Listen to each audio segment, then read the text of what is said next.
All right. We're going to call the Common Council meeting to order. And if we could have you please stand for the Pledge of Allegiance. I pledge allegiance to the flag of the United States of America and to the republic for which it stands, one nation under God, indivisible, with liberty and justice for all. Sally, if you could help me with the roll call, please. Certainly. Alderperson Doug Saloga. Here. Alderpersons Jim Barron. Here. Jackie Baldi. Here. Wayne Dean. Here. Matt Grimmer. Here. Kevin Maples is absent at the moment. Tim Eicher. Here. And Mayor Kent Atwell. Present. Tom Hafner, Administrator and Director of Public Works, is with us also. Thank you. Okay, tonight we have a motion to convene into closed session per Wisconsin State 19.851G, conferring with legal counsel for the governmental body who is rendering oral or written advice concerning strategy to be adopted by the body with respect to litigation in which it is or is likely to become involved. More specifically, excessive property assessment claims from Walmart. Looking for a motion to convene into. I'll second. Okay, is there any discussion? All in favor say aye. Aye. We have to do it. Roll call. Yep. Doug Saloga. Aye. Alderperson Barron. Aye. Alderperson Baldi. Aye. Alderperson Dean. Aye. Alderperson Grimmer. Aye. Alderperson Maples is not here. Alderperson Eicher. Aye. Thank you. All right. If we could please have everyone leave the room.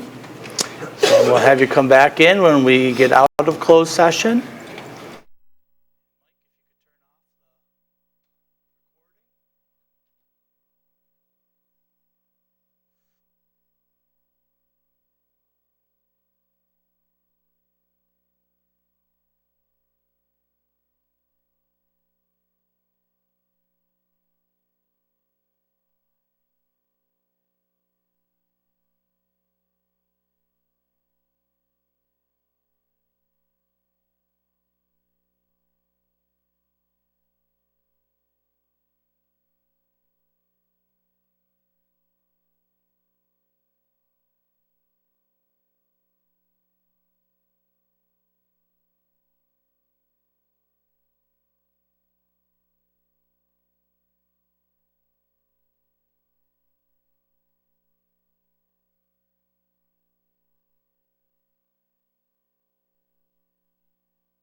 to be refunded within 30 days of the signing by both parties, in the amount of a assessment for 2017 through 2019 of $12,592,000, and for the year 2020 for $13,079,000.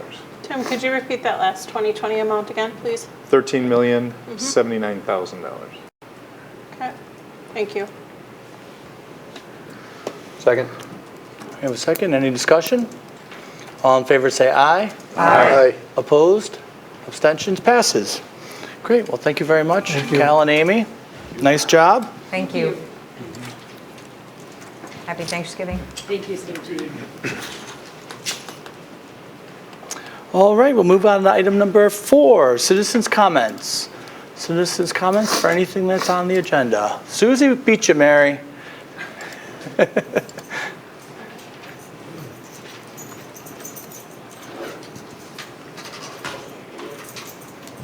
Hi, I'm Susie Thompson and Emma from 700 Milwaukee Street. I'm here to talk to you about the totem pole, which is in front of what used to be called the Chamber of Commerce building near the fish hatchery, which is now the Visitors Center. Am I correct in the name of the building? Yeah, so we don't answer questions. Okay. We're just here to listen. You can just nod. I gave you all a picture that I took from my cell phone on Saturday of the totem pole. It looks absolutely gorgeous and outstanding. It is a problem, however, this is made of solid oak, and over the years, as any wood that is outside dries out and there's some deterioration, there's quite a bit of deterioration happening, but it is a fungus that eats at the wood. And it has been painted several times over the years. It does need to be repainted. It's been painted by the Cub Scouts or Webelos. We cannot continue painting over deterioration and a wood problem. It does need to be lifted out of the ground to be properly restored. It cannot be done in place. Even if we were to do it during the summer season, the wood needs to be very dry. So the proposal is no longer to have the city lifted out of the ground. As of this morning, the owner of Lakeside Construction, which is being built right across from the totem pole, his name is Dan, has offered as of this morning to himself personally run his forklift, which can move forward 40 feet and lift a load. It would only be 16 foot from the street to go over the sidewalk and lift the totem pole, which will be hand dug. And by the way, Dan had noticed the deterioration of the totem pole, and he had been thinking lately about coming to the city because he was concerned when he would take breaks, he would walk over there. And he noticed it, and he said he was well impressed to hear that the city was taking care of it. And I said, that is our plans for today. Just so you all know, there is an extra set of wings that were made by the original artist, and those are held by a citizen of Delafield. So if anything would happen to one of the wings, there is a spare set of wings that have never been painted. I've tried to allow for all contingencies. The only thing we need at this point is for the city to approve. What I would ask for is either Paul from DPW or Sean, our arborist, one of the two men, to be there the day that it is lifted out of the ground, because both of those men were on site the day that the totem pole was installed. It was installed with the original concrete having been left around it. Old concrete, as you all know, is much sturdier than the new concrete we make nowadays. So that old concrete on the pole was embedded in new concrete. We will lift all of that as one solid piece up, put it on Dwight Stevenson's tilt trailer, which will be brought up right next to it. Dwight Stevenson is the one that will be restoring the totem pole. That will be done 1 mile northwest of Stone Bank. Rob and Christy Miller have offered to pay for the restoration, which is under $1,000. We will do the reverse process of reinstalling it then in spring, and I have 14 bags of soil, across the street from me that is ready to go into the hole when we pull it out. So I think we have everything ready, and I understand that if you have questions on that, since you don't ask me now, you'll call me back up. Great, thank you very much, Susie. Mary, you would be next.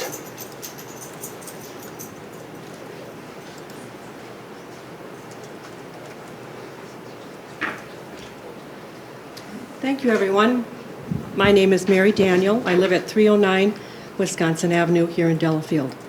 As a citizen, I would like to share my thoughts regarding the projected budget shortfall.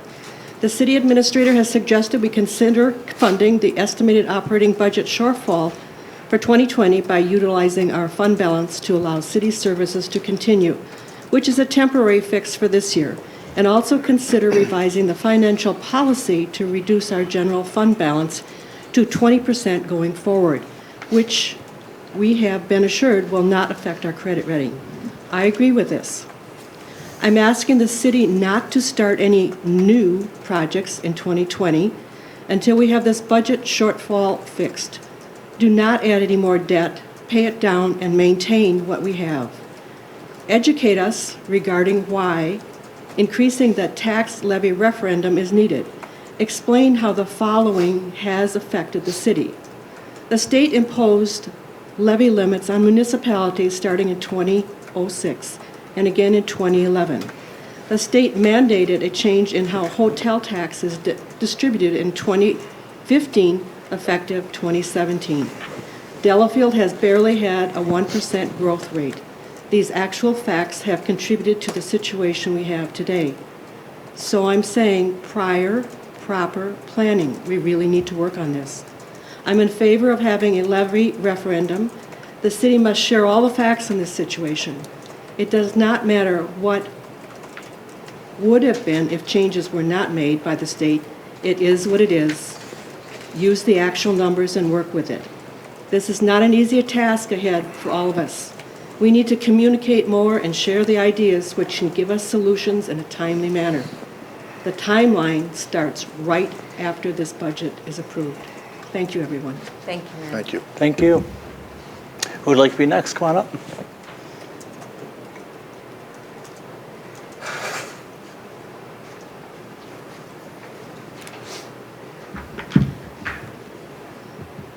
My name is Carol McAllister. I live at 1925 Moraine End Drive in the city of Delafield. You, of course, know that Delafield is not rolling in dough, and in fact, we are having a hard time making ends meet. In view of this fact, I would like to suggest a couple of low-priority areas where we can reduce expenditures. First, the proposed budget includes $600,000 for dredging. The lake study did not recommend dredging at all, so this $600,000 is certainly not necessary. Then there are the paved pathways at the north end of the lake. They will cost $40,000 to study, plus almost $500,000 to implement. This is again a low priority, especially in financially tight times. Since there is no point in doing a study of pathways if we can't afford to implement them, and conditions could very well change before we can afford to implement, both of these expenses could be eliminated. In total, we could thus avoid well over $1 million in expenditures. I ask that you please eliminate these unnecessary, very low priority items from the budget. Thank you. Thank you for the comments. Who would like to be next? Laura?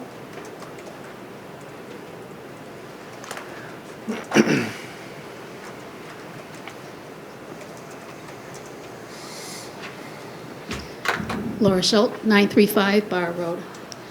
First, I would like to read a letter from Lynn Holton at 485 Lillian Okay, we're going to put Court. you on the timer, just so you know. Okay.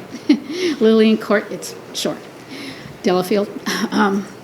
We have sent a lengthy email to the council expressing our opinion and facts that should discourage any attempt to accept dredging as a budgetary expense of any kind.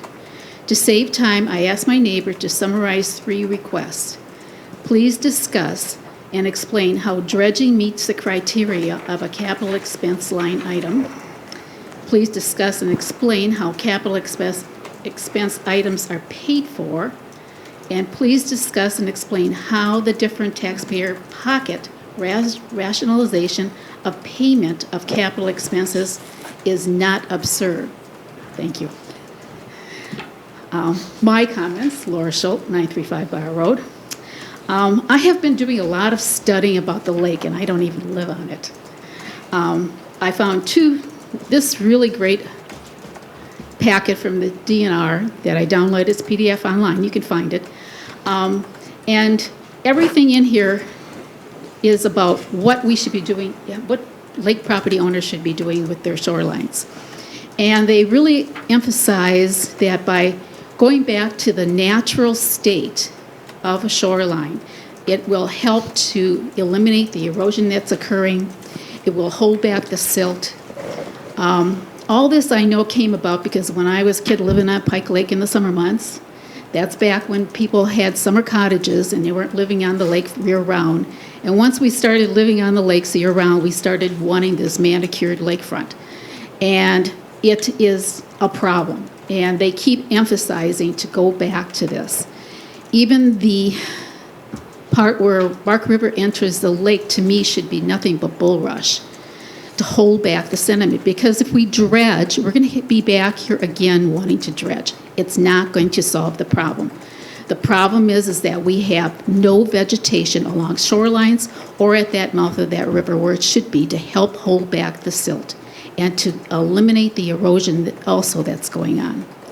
So until those happen, I don't feel that citizens of Delafield or mainly the taxpayers who would be responsible for paying for this on a perpetual schedule should have to do this until the city and the property owners on the lake commit to doing the shoreline as prescribed by the DNR. That is my comment. Thank you so much. Thank you very much. Who would like to be next? Come on up, Chloe.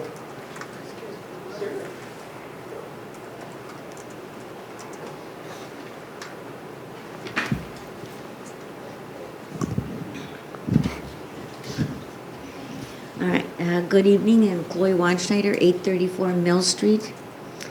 And I'm here to make comments about two budget items, one dredging and one the paved pathways. Supporters of dredging say that it is most useful in a shallow lake. Naguick is not shallow, 90 feet in the middle of the lake.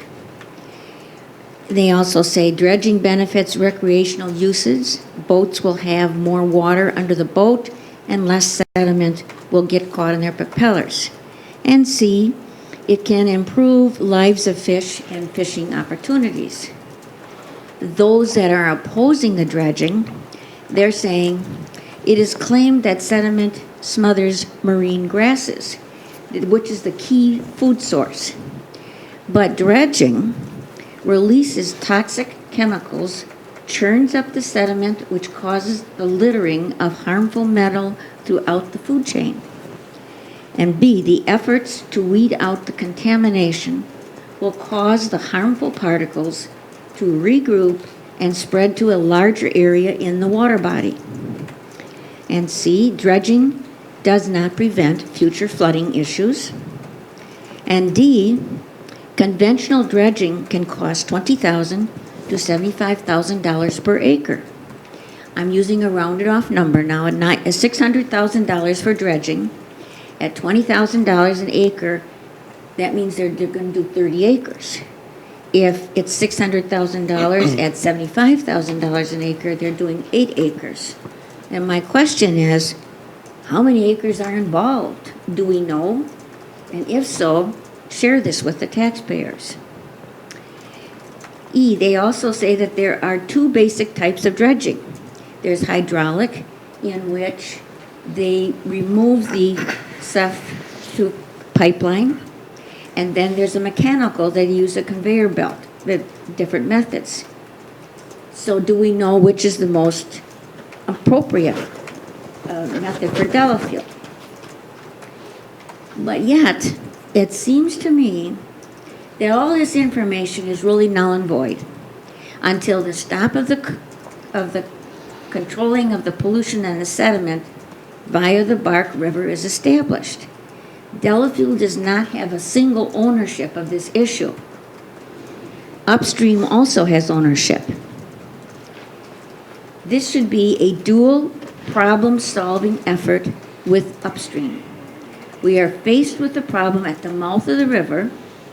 Just what is being done on our eastern upstream neighbors, we don't know. We have to become proactive rather than reactive and be positive neighbors. The present proposal is not a sustainable investment. As for the $458,000 proposal for the paved pathways, we need details. What are the needs, environmental sensitivity, and the origin for the paths needs to be shared. Therefore, we really have to start with a study for a systematic scope and sequence path plan. That is needed for the very, very first step.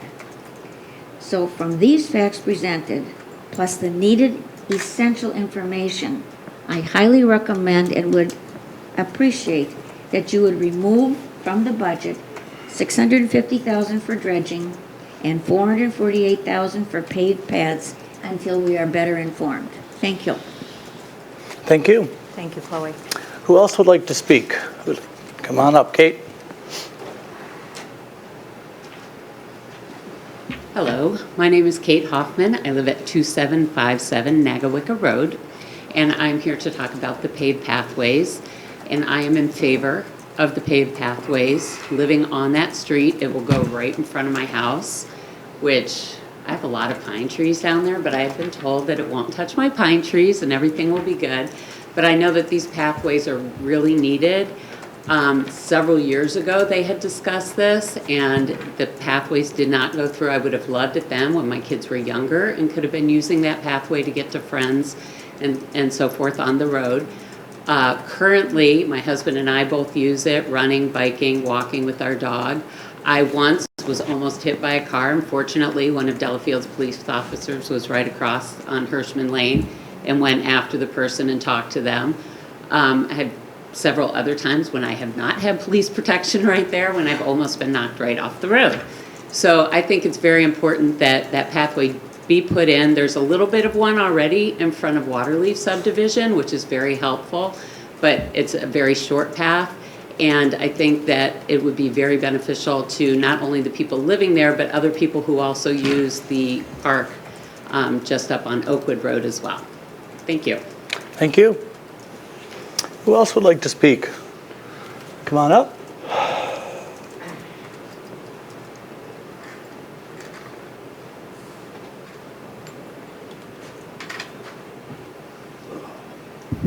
See if I can get this there. My name is Doug Henry. I live at 2804 Burries Road. And I'm talk about the walkways.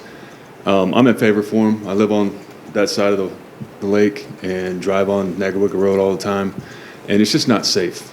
We need to have something in place. I know it's not going to be cheap, but it's something that the city actually, I mean, we need to look at it seriously because a lot of people ride, a lot of people walk, a lot of people run on that road over there, and it's just not a safe place to be. I mean, I drive on that with my grandkids now.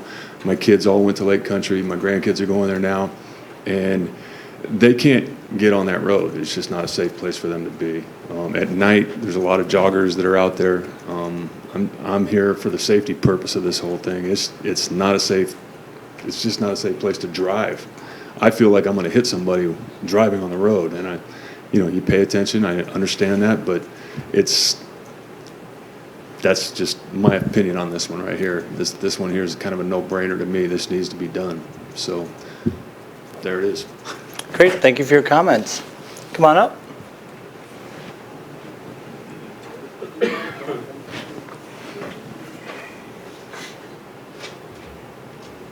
Good evening. My name is Paul Clark. I live on Nagawicka Road, 2417. And there's a couple things that I'd like to mention. Number one is, I've worked for 2 Fortune 500 companies, and safety has always been the priority. You can't be successful unless there's safety in place. Two is, if you don't change with the environment, then you're in trouble as well. I've lived there for a little over 5 years, Nagawick Road, and I've noticed more extensive traffic on the road, and I've seen a lot of expansion north of me. There's a lot more houses going up. There's really no way to get out of that neighborhood unless they come down Nagawick Road. So as the environment changes and the traffic flow increases, that road has become unsafe. And, my wife and I walk that road very often, and quite often we take garbage bags and collect garbage along that road because everybody's using those ditches for garbage. And I think it would be a lot more environmental friendly if we had a nice pathway and people would respect the property a little more. But safety is the number one concern. I can't walk at night without safety vests on and flashlights because of the traffic flow. So I want you to consider the pathways I'm in favor for. Great, thank you for your comments. Who would like to be next? Any other citizens' comments? If there aren't any other citizens' comments are now closed. All right, we'll move on to item number 5, consent agenda. Items listed under the consent agenda are considered in one motion unless a common council member requests that an item be removed from the consent agenda. Move to approve the consent agenda. I'll second. All in favor, say aye. Aye. Opposed? Abstentions? Passes. 5A, Common Council minutes of November 4th. Well, that's already on there. Gotcha. Okay, moving to 6. Committee reports. Report on discussion and action taken at previous meetings, future agenda items, and upcoming scheduled meetings. Licenses. Tom, you got that one? Or? Yeah, this is a license for Summer Stage of Delafield for their winter concerts in January and February. Move to approve liquor license for Summer Stage. I'll second. All in favor, say aye. Aye. Opposed? Abstentions? Passes. 6B, Planning Commission. Mr. Eicher. We've got one item here. It's from a July 31st meeting, so the wheels of government are moving quickly here. So I'm not sure why there was a delay. This is for a wrestling academy down behind the SEH building. This is approved almost unanimously. I was a sole vote against this particular segment of the plan just because this is, I wasn't a fan of having the development utilize septic, and that was really my only hang-up. But I went on and approved the rest of the development and the plans and business, the specific implementation plans as well. So I'll make a motion to approve the recommendation from the Plan Commission for the CSM for Askren Wrestling Academy. I'll second it. All right, is there any discussion? All in favor, say aye. Aye. Opposed? Abstentions? Passes. And that is it from the Plan Commission, other than the fact that because of the holiday, we are having a meeting tomorrow night here at 7 o'clock with a couple of public hearings. So one of them has to do with the land southeast corner of 94 and C, as far as a rezoning and a public hearing. And look at the agenda for the rest of the items, but we're meeting tomorrow at 7. That's it. Great, thank you very much. Okay, Lake Welfare Committee, Mr. Maples. We had a meeting on November 13th and a couple of items. Further discussion regarding the sewer PAC final report. Our sewer PAC updated that they're working diligently to complete this by the end of the year. There was a discussion pertaining to the Welfare on the Lake program. We're aiming for a final version in our December meeting. Discussion regarding updates to the Lake Welfare Committee and Lake Management webpage on the City of Delafield website. And it was suggested that the Welcome to the Lake info be incorporated into the Lake Welfare Committee website. There was a discussion on starry stonewort and testing in Nagawicca Lake. It is suggested that we should have educational material at the boat launches to help with the identification of the weed and to determine presence. The next item actually is up on our agenda for discussion, so I'm going to go to the last item I have, which is the sewer break that we had. A report was given by Tim Eicher. who's the chair of the Delafield Heartland Water Pollution Control Commission, and Scott Lusak, who's the general manager. On a recent break in a forced sewer main on Mariner Drive, both Tim and Scott noted that the repair was completed in an expeditious manner. Wisconsin DNR was also involved. There's more information pertaining to this on our city website.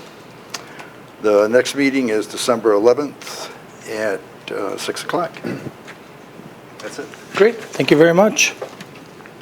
Park and Rec, Mr. Grimmer. No meeting, no report. All right, we'll move on to public. We have to go back to the Oh, I'm sorry. lake welfare, the proposed ordinance to eliminate the quorum requirement. Oh, I'm sorry about that. Okay, so did you want to present that, or you want me to do it? You can go ahead and do it. Okay, discussion possible action regarding proposed ordinance to eliminate the quorum requirements of 7 members for the Lake Welfare Committee by removing 4B of Section 1.9 from the City of Delafield Municipal Code. What I'm aware of is that Mike Hausman, the chairman, had reached out to me and asked me and city staff what was the history of why the ordinance for quorum was written the way that it was, basically requiring one more person than most of our other committees, which run by standard rules of Robert's Rules of Order. I wasn't aware of any historical reason as to why, other than it just seems like it's always been that way. I asked around the office. No one had any input as to why that was. Nobody could remember it ever being changed. So the committee took it up, and I'm not sure what happened at the discussion during the... Well, that's all I know about it. There was a discussion, and the committee approved by majority of presenting it to the Common Council to change, as it states here, to eliminate the quorum requirement of 7 members and go to a simple majority. Is it my understanding that it's just difficult to get people to all make meetings? That's the issue. That's the main issue. Have we tried to get different people on the committee? For sure, yeah. Well, that's up to the Lake Welfare Committee chairman if they have a concern with people, but there are a couple of people historically on there that some have gone to move south during the winter month for like 3 or 4 months. Yeah. And then we have another gentleman who is also on the Public Works Committee that gets an assignment for a month or 2 down in South America, and then he misses 2 meetings.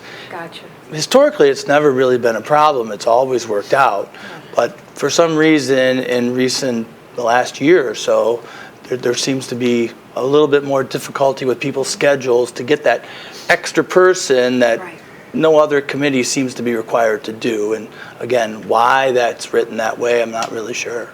How many members are on the committee? 8. No, it's a memory test, but I think 8, including Mike. It's got to be more than Yeah, it's like 11. Is it 11? I'll look it up. Yeah, my memory tells me it's 11. The point is that no matter how many members, 7 are required to be there, which is more than a majority. Right. So what they're asking for is that it be, yeah. And it is a committee that has 11 alternates assigned, right? I don't believe so. So you have 11.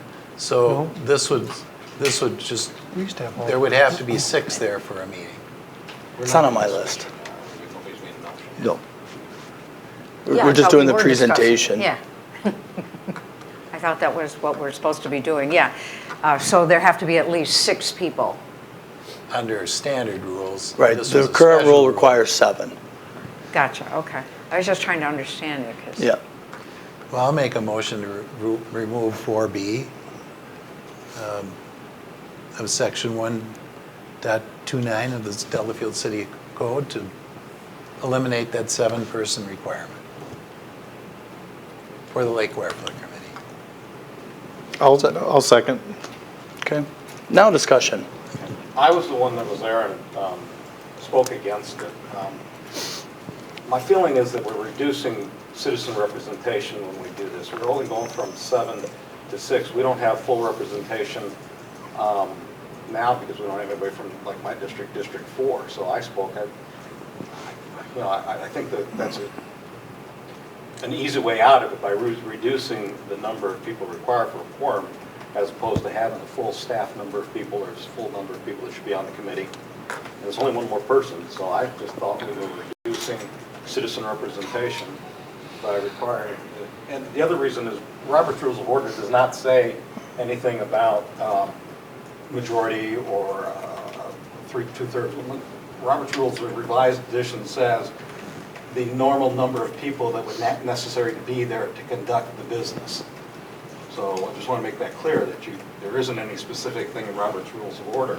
But we put in there, I think, 7 because this is also a committee that has representation from another municipality when we talk on the show. So typically in Robert's Rules of Order, when you have a cross-governmental organization, you do have a higher number of people required for a quorum to make sure that that single organization gets representation. So that's probably why, in history, why it was put 7 people. So I just spoke against it because I thought you're only reducing it by 1, and I think you're reducing the citizens' then ability to be represented. Yeah, so there's the same number of people on the committee. It's just just defining what the definition of quorum is. So. And if we had the full number of people, as it says in the ordinance, that each, in the ordinance it says when people should be elected, what on the odd number from the odd districts and even years from the other districts. So it's saying that we should have representation from all of the aldermanic districts. And then the second part is kind of similar. It says all efforts should be made to have full representation to represent all 7 districts. So it's kind of like back and forth. Well, I just think that let's fill and let's get people on the committee representing all the districts before we start reducing the number of people necessary for a quorum. So is it right then that that approving this would mean that the quorum would be set at 6? Is that what we're saying? Yes, so that means you could have 3 people could make a vote to represent a group that's got as many as 11 people on it. Because if you had 6, then 3 people.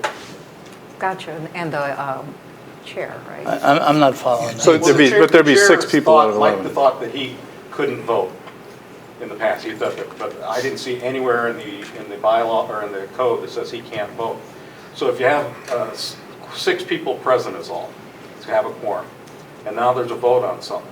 3 people could be a majority. That would be a tie. No. And, well, one person could abstain. And I'm just saying that I just think that it reduces representation when you can have 3 to 4 people could make a decision about something so important with a committee that's supposed to be full of 11 people.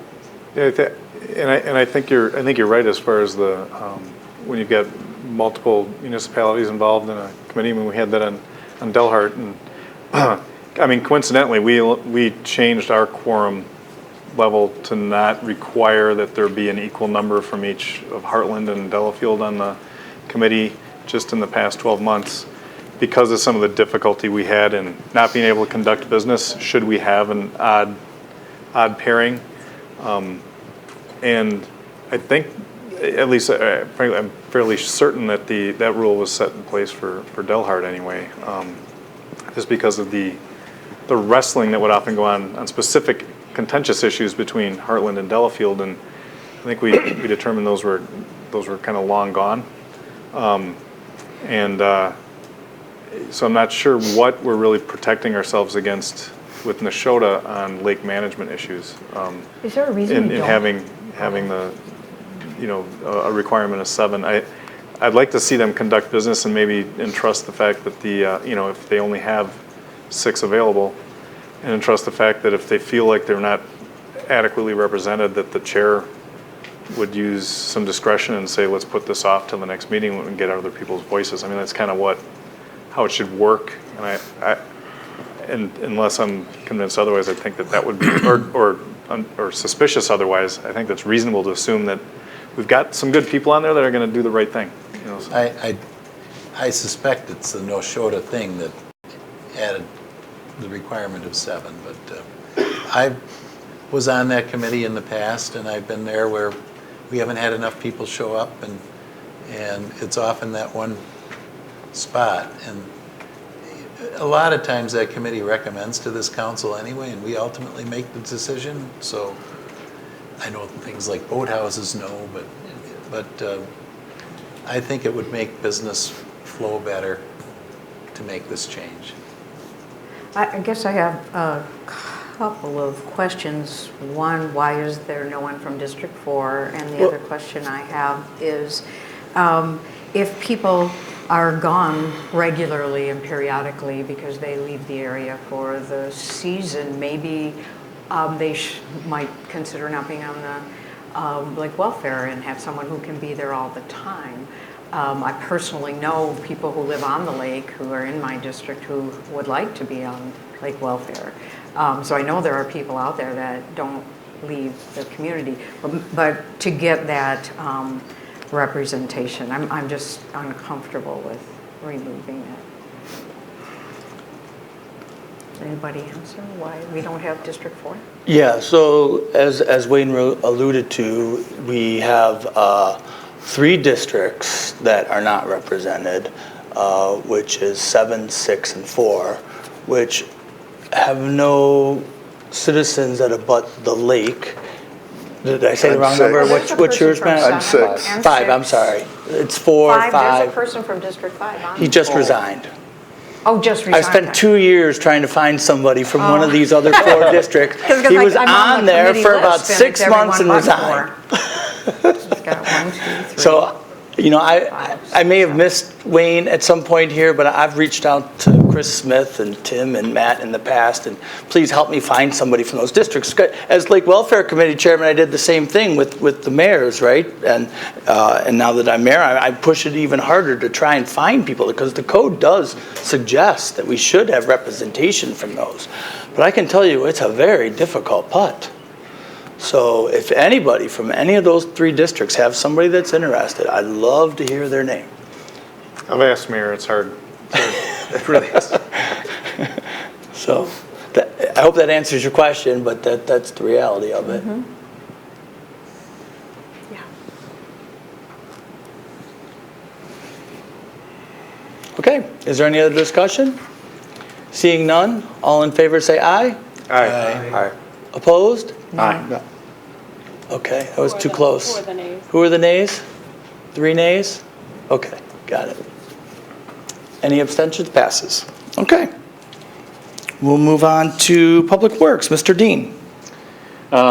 Regarding what Tim had already brought up under the Plan Commission, at our October 2nd meeting, we had approved the stormwater maintenance agreement for Askin Wrestling Academy at 601 Maple. Because at the time we needed more information, engineering from the staff, and we had agreed that once that was okay, we would approve the stormwater maintenance. So I'd like to make the motion to approve the stormwater maintenance agreement for the location at 601 Maple. Second. Is there any discussion? All in favor say aye. Aye. Aye. Opposed? Abstentions? Passes. And then we'll go to Park and Rec. Mr. Grimmer. No meeting, no report. Oh yeah, I did that. Okay. So EF, Delhart, Mr. Hiker. So very quickly, we did have a forced sewer main break on the east side of the lake about 2 weeks ago. And I'm happy to report that it was identified and rectified within 36 hours. It did result in spillage, and Delhart did everything we could to communicate all the issues to the public and the media, and the city was right on top of it, got it on the website, and we appreciate that. It actually checked the boxes for some of our requirements to do such communication. And for what it's worth, it was an 18-inch forced sewer main. There's miles of it around every lake in Lake Country. Not all Delhart, some of the city owns, other sewer commissions. And the cause of it was a rock that was sitting next to a buried 40-year-old forced sewer main. The vibration of water going through pipes caused it to scratch away at the pipe and eventually wear a hole over 40 years. And it's rated for about 70. So it can happen, rarely does. It was fixed, and we're staying in communication with Lake Welfare and the city as far as and the DNR as far as what we do going forward to either prevent it and communicate these types of things in the future. I'd like to thank you and the committee and the group. They did a great job of communicating what the issue was and gave us timely updates. It was very helpful. Yeah, our GM Scott and the guys on City DPW didn't get a lot of sleep. They got it taken care of. So yeoman's work by them, and that's all appreciated as well. That was in the middle of a snowstorm, wasn't it? Yeah, and we had to get some equipment from Oshkosh down here. I mean, we pulled, there was no holds barred in getting the thing handled, so it did. That would be it for Delhart. We have a meeting tomorrow night, if anyone is interested. You do. Okay. G, Police Commission, Mr. Saloga. No meeting, no report. All right. H, Library Board, Ms. Valdi. We met last week. I just have a couple things to mention. We have a new youth services assistant, also known as the children's librarian. She started today. Her name is Taylor, and she is finishing graduate studies in library science this winter. So we are very lucky to have someone so skilled.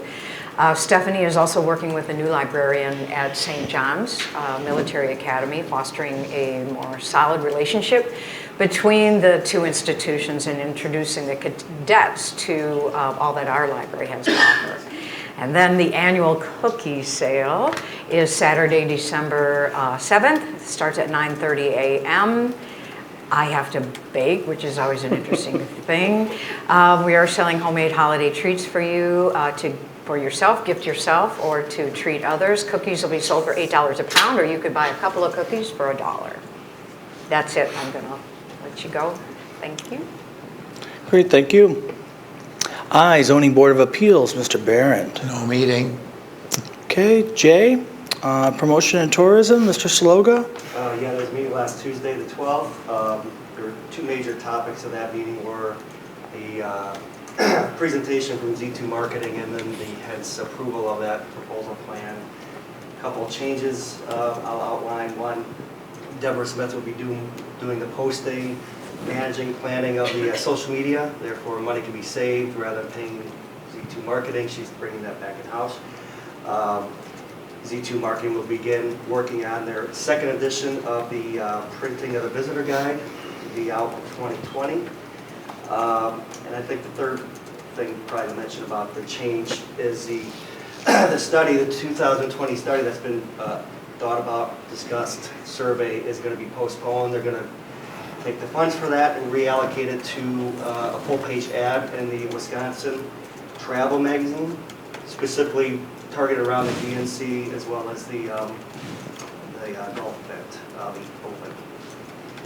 The second major thing that happened in the meeting was we had a visitor from the Wisconsin state. David Spangelberg is the regional tourism specialist. So he gave a speech on what Wisconsin, from a state perspective, is doing in tourism and promotion, both internationally as well as locally. A couple of key points that he mentioned I thought I'd point out. Tourism is actually the third largest industry in the state. Last in 2018, in the county of Waukesha, there is approximately $825,000 in tourism spent, which put Waukesha the fourth largest tourism spent out of the 72 counties in the state. And the tourism spend was up 40% in the state since 2011.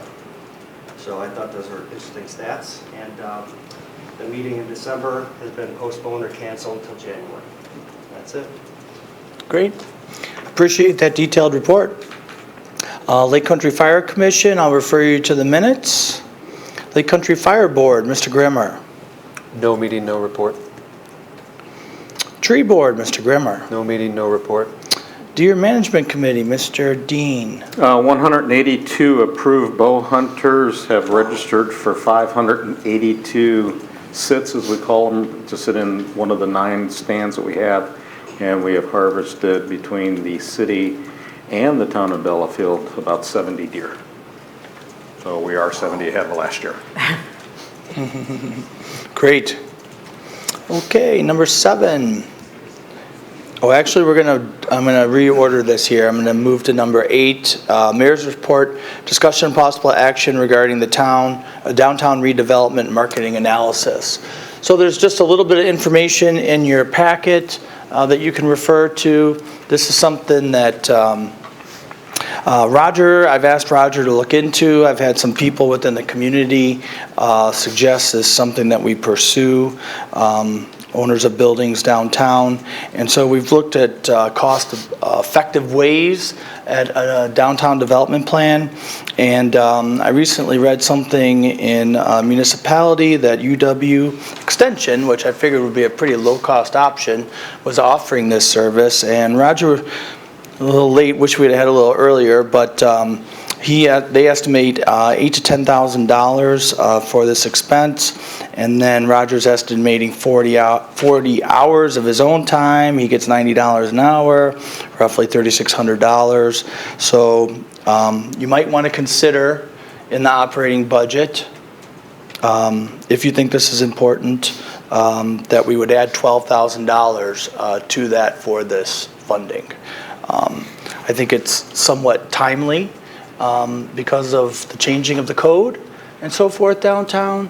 And the document we have now is from 1993. It's pretty outdated.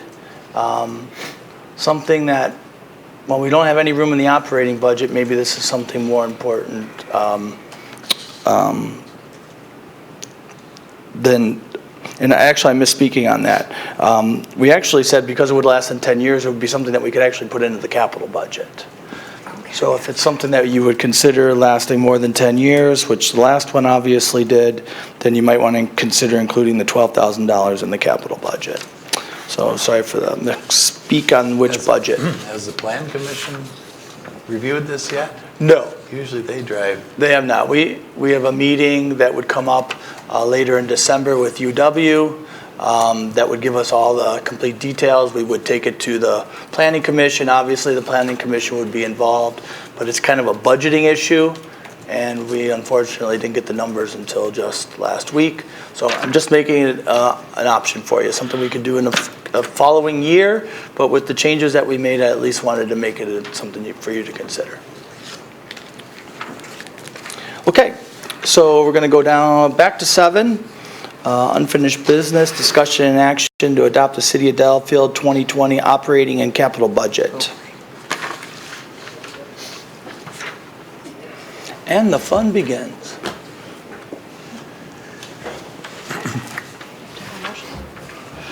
Well, I think we're going to have discussion. Okay. Typically, Michelle said you did the motion first and then discuss, and then approve the minutes after. Yeah. How do you want to do it?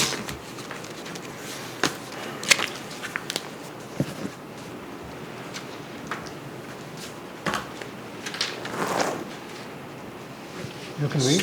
No, I'm looking for anybody that has any comments So on. do we need motion and tourism allocated, or do we want to discuss operating or capital first? So as a reminder, how the council's typically done this in the past is we generally start off with one overriding motion to approve the budget. We get a second to that, and then we make amendments. And when you make amendments, typically in the past, we've focused on one of the budgets first with regards to operating and capital, and then we move on to the other budget. So I'll make a motion to approve the 2020 capital and operating budget. I'll second. All right. And we'll have discussion. Point of inquiry, do we need a motion to allocate the residual promotion and tourism dollars towards the operating budget? I believe we do. Yes, that would be an appropriate motion if you'd like to accept the additional contribution that tourism has offered the city. I'll make that motion with gratitude. Second. Do we need what's the dollar amount? Do we need a dollar amount? It's on, I can hear it. There are actually two additions. One is the transfer from other funds for tourism of $82,146, and then they took back the visitor center building expense out of the Park and Rec budget and back into the tourism budget, and that adds an additional $5,854 back into the general fund. So moved. Do you have those numbers? I do, yep. So now, this is... It's like a motion within a motion. Right, so, but this motion was an amendment to the first... Yeah, so each of the amendments should be, I'm just going should be asking voted on prices. individually. Right. So, this is the result of the meeting with the Tourism Commission. It freed up some dollars. I know that you, and I've talked to a few people about it, so... Correct. So in totality, they are making a contribution to the city of $145,776. $41,776 of that will be used for the city's 2020 debt service related to trails. The remaining $104,000 would be used towards the operating budget, $16,000 of which was already spoken for with regards to signage, city welcome signs, downtown directional signage, and city facility signage. I think this is the first year where we've had so many concerns about the operational budget. In previous years that I've been on council, we've just, boom, approved it. Now I'm not sure. There were all these proposals for potential cuts, but I don't know what is essential cuts and what are we being pushed. Yeah. So right now, I think we're just voting on the amendment to accept the change from promotion and tourism. We're not approving the overall budget. We're approving the amendment, which was motioned and seconded. Okay. Well, Just to help I'm out. a supporter of this because, and I've said this to a lot of people, Delafield is very attractive in itself. It's very secure, it's very safe, it's all the things we do. And that drives people into these hotels. And so I've been pushing in the past not to be so punished by the change in the state law, because I think over the years we engage in a lot of activities that encourages people to visit this city. Now, I know it's a challenge to address the current law and make sure we identify what those items are. But I've had more of a broad view on that, and so I'm happy to see that this adjustment is being made, because as Mary Daniel said, there's two different state laws that were changed here that impact us. And certainly we don't have the growth because a lot of our citizens have said we don't want to have a lot of physical growth. We'd rather pay more taxes. Unfortunately, the state statutes now say we can't raise our taxes. No, but they give you the option to have a referendum. With the referendum. But the point is that we as a council don't have as much flexibility to actually, comply with those comments. So, but one of the secondary one was this tourism shift that, for all sorts of reasons, it passed the legislature. I feel over the years that a lot of the things the city does that aren't specifically identified certainly aid the success of our hotels, because I hear they're full all the time. Yeah, Jim, to add on to that, I think if you want to use a real rosy glasses and try to find a pure motive in the legislation for the tourism change or the hotel change, it's to put communities like us through this exercise to say, are we spending this money appropriately? And I think this give and take and the struggle between the new entity and how we've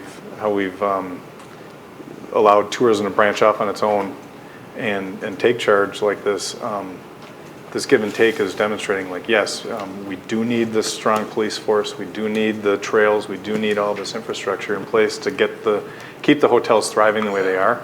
So I think at the end of the day,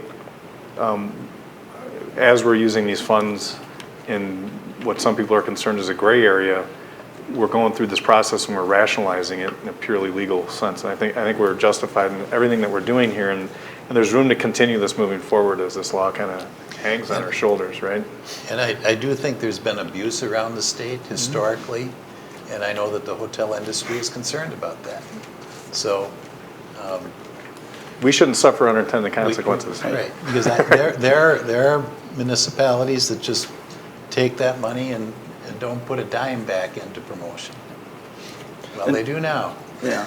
And And promotion as you and know, tour- I mean, during the workshop, I mean, you know, the budget number that they had was different, and they had a meeting in very short order based on the feedback from the council. And this is something that, Jim, when you were on the committee, and now Doug's on the committee, I mean, this is something we've gone through an education process for 2-3 years to try to make sure there is a good understanding with that promotion and tourism committee. And with the addition of and we're very grateful for their vote change. And with an addition, with the interpretation from the city attorney that can be used for operating expenses, we went from a position in the budget workshop where we were saying without a passage of a referendum, we'd likely have to get rid of 3 or 4 people. With this change, it's down to 2 or 3. So it's a big deal. It's a big deal.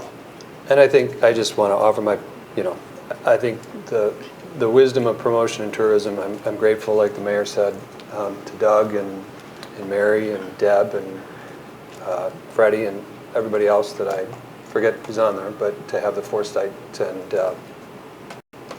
and wisdom to do this. It's very helpful. So is there any other discussion?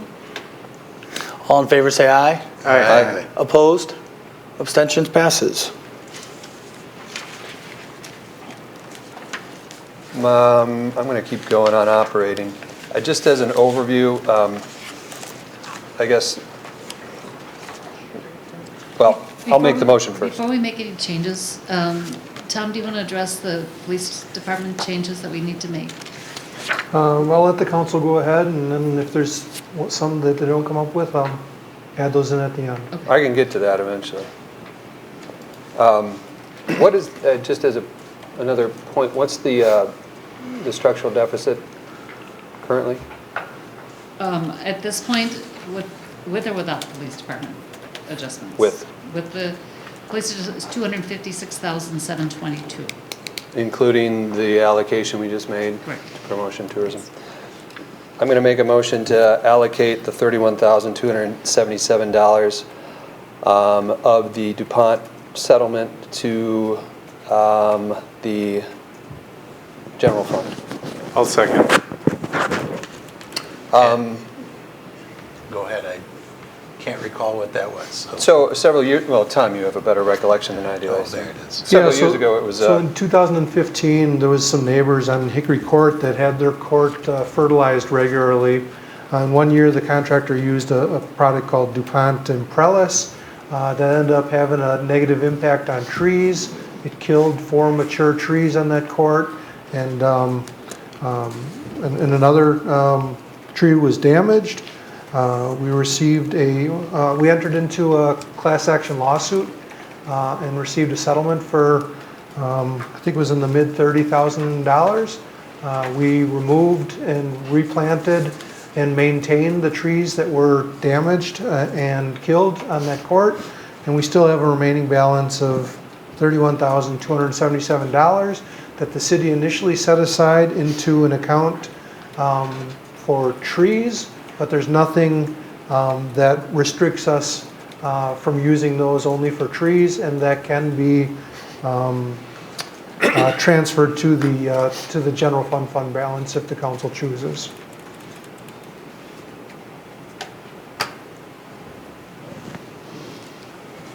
Okay. Do I have a motion and a second? What would have happened with it other than this budget? Normally, those things come in and we just post them as revenue? Or Yeah, part of it specifically at the time, staff thought, it was a settlement for trees, Okay. and so we put it into an account with the intention that it would be used for trees in the future. So And some of that money was spent on trees. Yes. Yes. But a chunk, you said it was mid-30s, and there's still over 31,000 in there, so that means very little was spent. Why wasn't that added to the tree fund? And in the first paragraph, you talk about the fact that we're going to run out of money in the tree fund if we keep planting. So you're mixing 2 different funds. The main tree fund, that's the developer-funded tree fund. So that's why we didn't commingle the funds. Again, the city received this settlement, no restrictions to it. The reason why the money we got was so much more than the money we spent is because the trees that were killed were 40 or 50 feet tall, and the trees that we planted were probably 8 or 10 feet tall. And that's the difference in value between trees like that. So to estimate all the trees that were destroyed by Prella DuPont were replaced. Yes, They're just smaller, yes. cheaper. And the residents were happy with the replacements. So we got pain and suffering money, and we're going to use it for pain and suffering. Let's do that. Okay, so I'm sorry, do we have a motion and a second on that? I motion. We do? Okay. Any further discussion? All in favor say aye. Aye. Opposed? Nay. Abstentions? Passes. I will make a motion to remove the administrative intern from the 2020 budget in the amount of $9,758, I'll second. Could you also add those other three numbers for the utilities as well? including 1682 in sewer utility, 1682 in water utility, and 336 in stormwater utility. Thank you. I'll still second. Okay.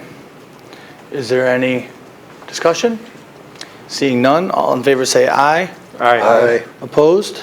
Abstentions? Passes. I'll keep going. I will add $25,867 to the police department's salary and FICA tax line items to address unpaid military leave. Second. Matt, what was that amount again? $25,867. Okay, thank you. And so people understand that are watching, there was an estimate that we were going to have a position open for the published budget, and the reality is the person is going to be here, so Yep. we have to raise it. Okay. All in favor say aye. Aye. Opposed? Abstentions? Passes.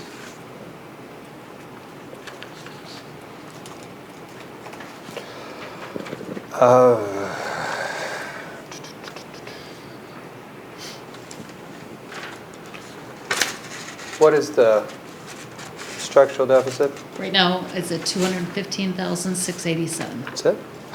That's it. We could I tell. thought we were making better progress than that. I do have this in my life. Yeah, no, I figured you did. It's better than 350 where we started. Yes. So I'll make a motion to remove tuition reimbursement, putting a freeze on tuition reimbursement in the amount of $7,500. I'll second. All these, I just want to clarify the rationale behind these cuts is obviously in case people don't know, we're obviously in a structural deficit. Any opportunity that I see that we have a chance to trim away from our core services, I think is an opportunity we need to take. I think there are additional cuts that could be done, and I'll obviously make those motions. But I'm concerned that there's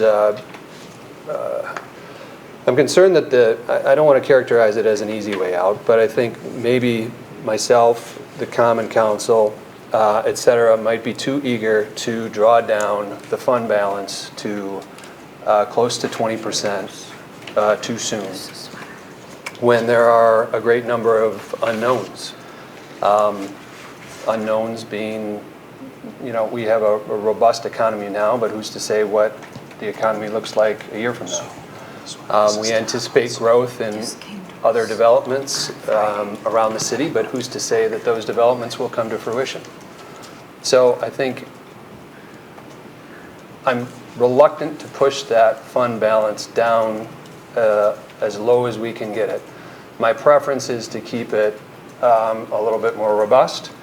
So if and when this council decides to act on a referendum, and if and when that referendum passes or fails, we have more of a cushion going into 2021 and potentially more of a cushion going into 2022. So that's the rationale behind these adjustments, my opinion on our operating budget. We'll put, Are we in discussion on the tuition reimbursement? Yes. All right, just real quickly on the tuition reimbursement. Of that amount, $5,000 is for my pursuit of a master's in public administration. $2,500 is for Chief Kale's pursuit of that MPA. The employee handbook says that it is at the discretion of department heads to approve tuition reimbursement, but my employment agreement with the city does commit the city to funding that. I have no problem with not pursuing or delaying my studies. However, I've already committed to the spring semester, which is $2,500. I'll amend my motion to decrease tuition reimbursement to $5,000 from $7,500. Yeah, and do we have to second each one? Yeah, I'll second that, and I'd also just like to believe- add that, go ahead. I'm sorry, I thought we already had a second. Oh. It's his motion until it's voted on, so you can change your motion at any time. Could we I also wasn't ask? gonna change it. Could we also ask Chief Kale to come forward and comment on how this affects him? I'm not sure what he's committed to already.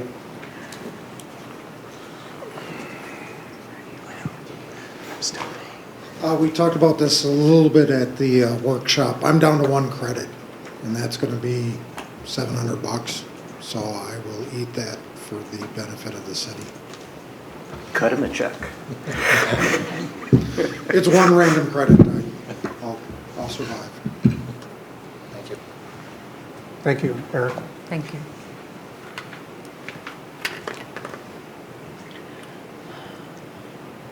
Okay. Seeing no other discussion, all in favor say aye. Aye. Opposed? Abstentions? Passes?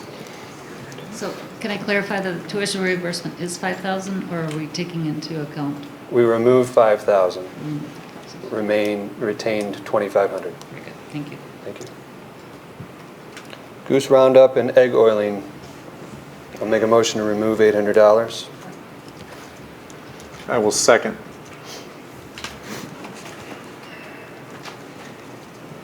I don't have any other comments on it, other than, I would say all these cuts that I'm pushing forward, I'd also want to say that obviously this is a year that is a struggle. These are, in my opinion and in my view, these are potentially temporary cuts. Cuts for 2020 that could, these programs and these expenditures could return in 2021, 2022, 2023, and that's how I view these and perceive these cuts. These are removals from next year's budget, not necessarily removal of the program ad infinitum. So just a question for you, if the Lake Welfare, it's basically a cut from the Lake Welfare Committee's budget. If they were able to allocate monies in their other approved budget and do egg oiling instead, that would be okay based on your motion? It's just a removal of $800 basically from the Lake Welfare Committee's budget. Yeah, if they wanted to reallocate, move their money around, I wouldn't object. Yep, I just will wanted to say clarify that. I would be curious if, I mean, I'm pleased with the goose, the population that we have now. I know it's a result of a long-term process, but it is. Maybe we should skip it for a year and see what happens. And the Lake Well, I mean, I'm not defending this, right? I'm practically support any budget cut we can make in the operating budget. It's just that if there isn't a certain number of geese, they don't have it, right? So it doesn't happen. But most years it does. Do you know is this permitting fees or is this are we paying someone to do this? Yeah, we pay the USDA, which is the only So it's a organization that's allowed to touch the geese. Yeah. Okay. But egg oiling, you can get a permit to do that, and volunteers can do that. It's again the USDA. Nope. If it comes with the geese, all my understanding is that all has to be done by the USDA. I've never once been given another option from that group. This will be a good catalyst. We'll look into it. So they do the actual work, or to this point, the volunteers do the work? No. Unless somebody wants to correct me, it's required that if you want that service, oiling and the roundup, that you have to contract with the USDA to do that. So the $800 isn't that? That's for the $800 out of the lake welfare committee budget of what they would typically get.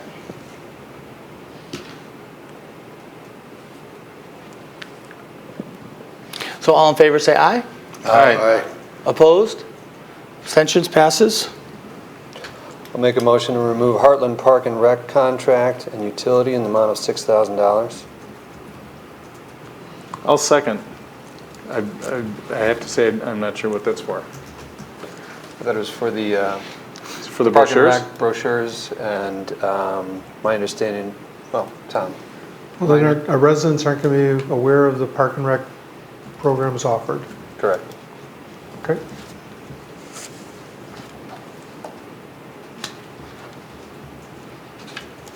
Okay, is any other discussion? Seeing none, all in favor say aye. Aye. Opposed? Abstentions? Passes.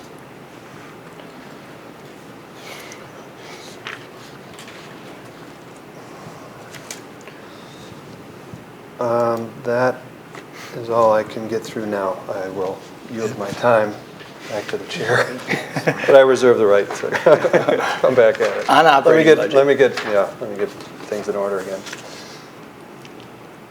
And I know sometimes in the past we've approved the operating budget in a vote and then we've approved the capital budget in a separate vote sometimes. So that is an option. And there's no restriction on moving from operating to capital either? No. No. Have we talked about garbage cans? Oh, good one. Right. We've got, That's in capital if you're oh, trying I'm to sorry. segregate. Oh, okay.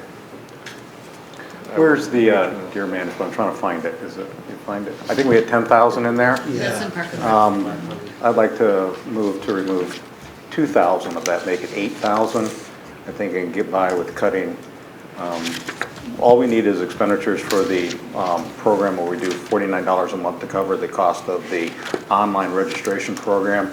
And we can do that only in January and February of next year, and then 3 months in the fall. So I think we can reduce that. And then we have agreed with the sharpshooters that are going to still give us last year's price. So we can get by, I think, by cutting 2,000 out of the deer management budget.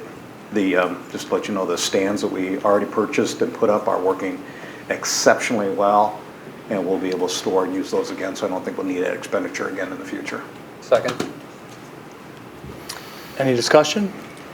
All in favor say aye. Aye. Opposed? Abstentions? Passes. Marie, just a point of inquiry. What's the structural depth? What's the fund balance percent?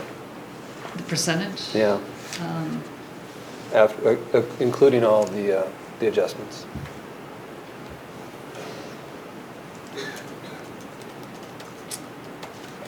I'm going to have to look into that. I can't give you the percentage right offhand. Okay. Right now, the deficit is 201,887. What was that again? 201,887. And so, originally it was 350. Originally, as recommended, it was 318,855. And then a full use of the fund balance would bring us down to what? The full use of Had we used the fund balance, the full 318,855. yep, would it bring the fund balance down to what percentage? It was proposed to take us down to 21%. Okay. But then when you take the 318, if you added the 20-some thousand for the police department, that was going to bring us close to 20%. Okay. So now that we're down to 200,000, we could anticipate a third is I'm going to say 22.2. That's my Yes. guess. I'll agree there. I think I'm pretty close. Okay. Yeah. Good work. Well.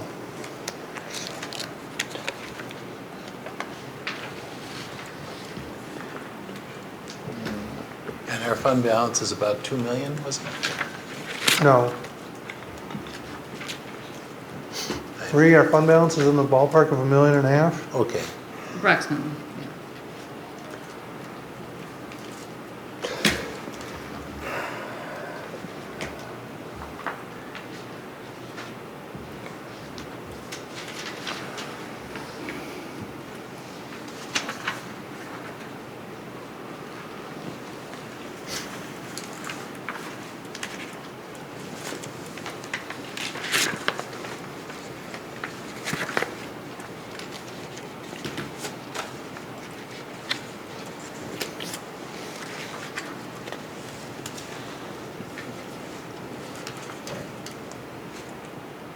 think that's it for the operating, or we're going to move over to? I've got, I'm going to make another motion in terms of staffing. I guess one of my concerns that I laid out is not draining the fund balance more than is necessary. Another concern that I have is whether it might be considered prudent and compassionate to consider layoffs in this budget cycle, or a layoff in this budget cycle, than it would be in future budget cycles. Primarily due to the fact that the state's economy is roaring. We have historically low unemployment, and the likelihood of someone being laid off, finding another job, is extremely high. You can't necessarily predict the future, but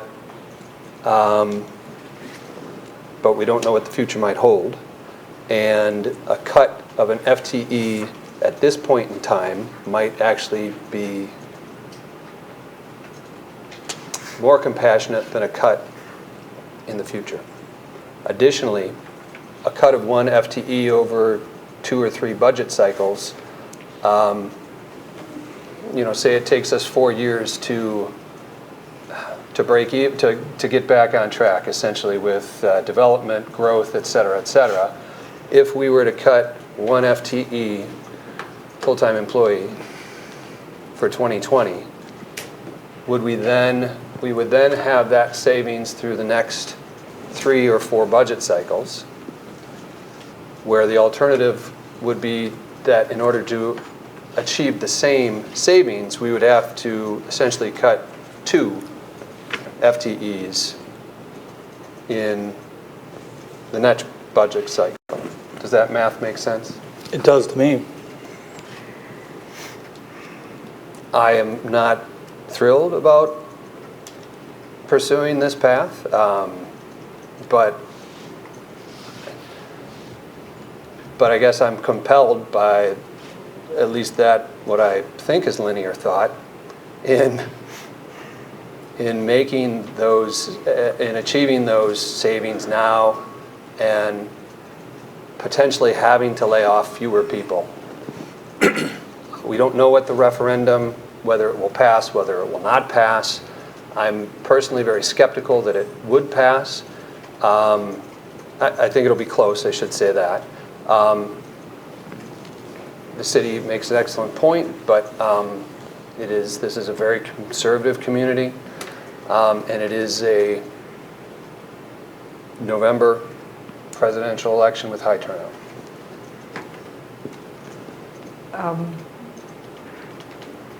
I would argue one thing very strongly in my mind is not to cut anyone out of our police department, primarily because we already have 40 of 93 shifts staffed by a single officer. That's 43%. We lose one officer, that would increase the number of single officer shifts to 61%. That's too many. We pride ourselves on the beauty of this community and the safety of it, and everybody is essential.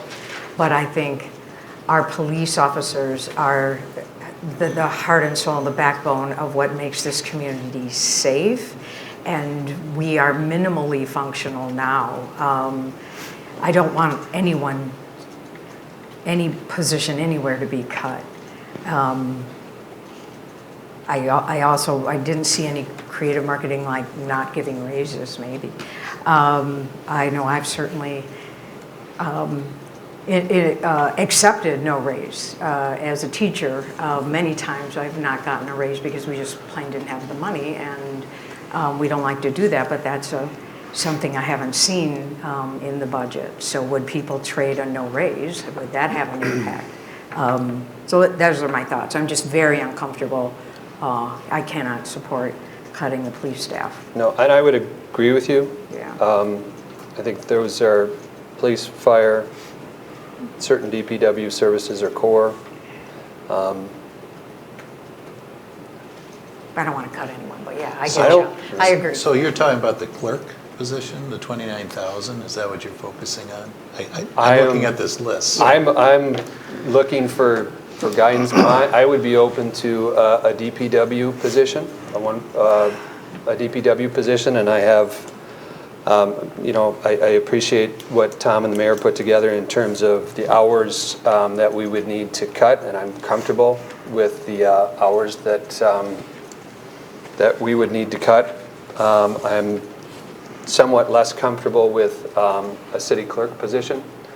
Along with those cuts, I think the responsible thing to do would also be to cut, to share in the pain, and that would be to cut common council salary as well.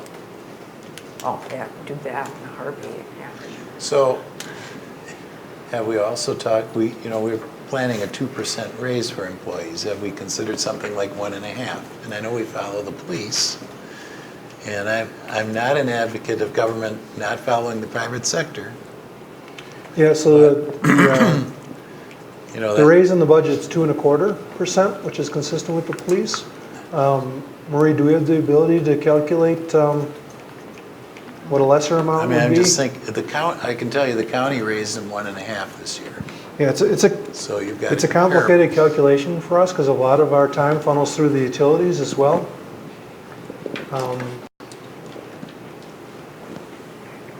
Marie, do we have... It'll take me a little bit, but I can do it.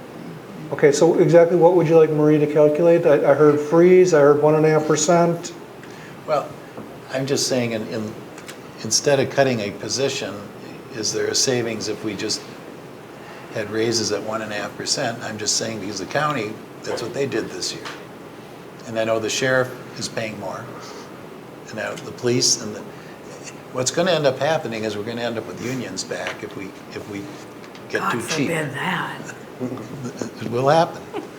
So it comes with some pain in the future, but I am struck by that option. I haven't seen it offered, and to me it's a way to, rather than reduce positions and reduce service, what about if everybody takes a little bit of pain? And I don't know how you calculate that, but I'm going to guess it might save a significant amount of money. So what rate do you want me to plug in? I'm suggesting 1.5%. But let's look at both, freezing it for a year or a 1.5.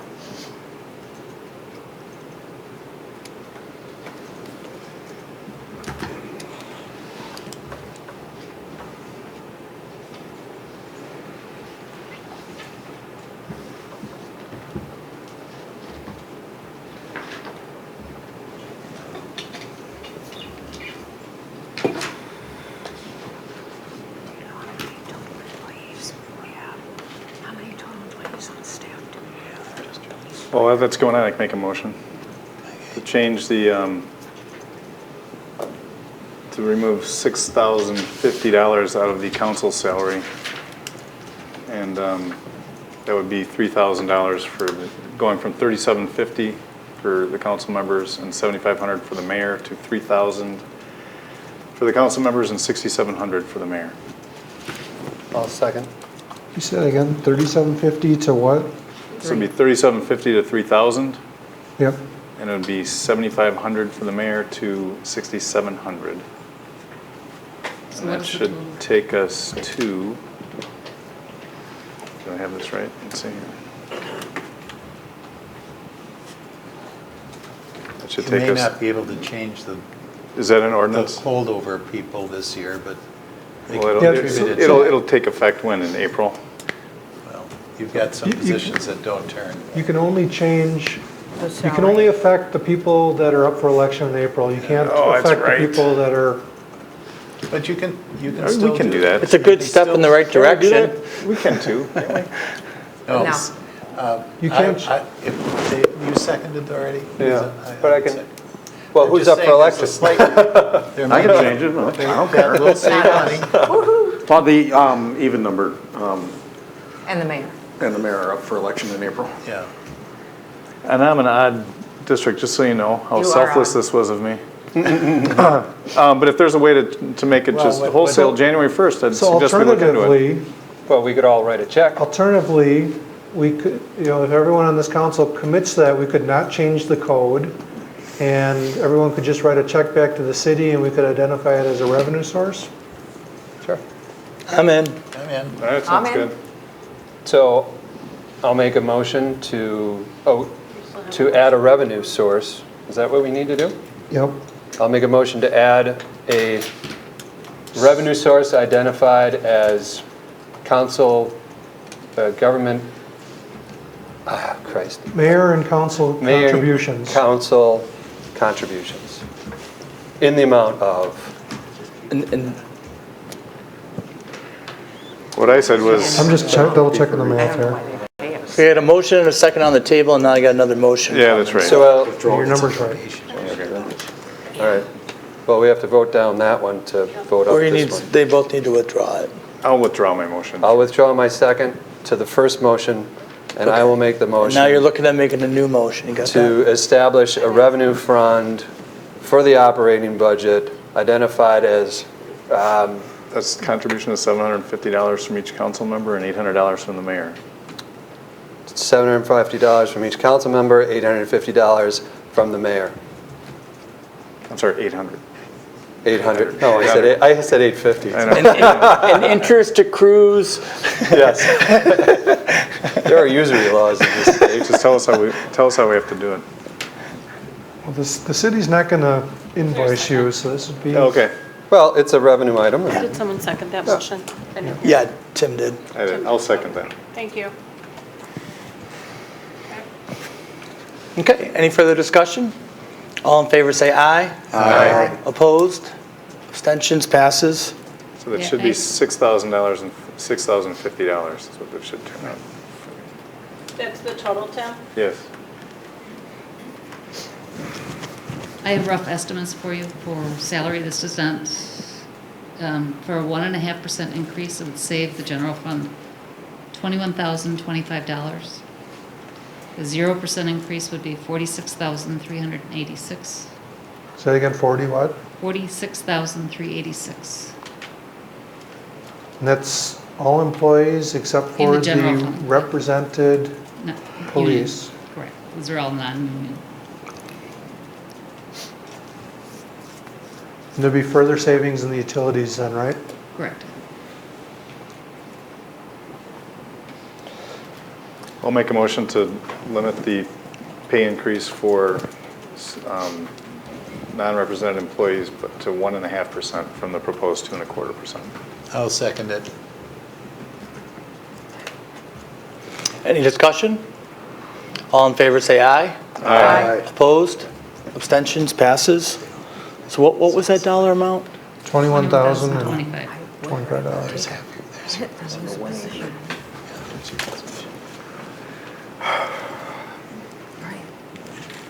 The American Legion contract is not up for a vote, but if the council did move on that in March, what would be the estimated savings for fiscal 2020? Well, I was under the impression we have to give notice for 2021. I don't think there'd be any savings, will there? Well, if you would not pay them, but I just remember it was a weird wording in the contract. There were 2 dates you could give them notice. and one was- We can't realize any savings until 2021. Okay. Correct. Thank you. We've got that scheduled to vote, bring back in March, I believe. Right, correct. What's the structural deficit? 174,812. So, So and since- not that we're done, but and I agree with where you're going. Yeah. Because we've now, put quite a cut in it, which means going into next year, we might be able to live with another deficit without a referendum. Right, right.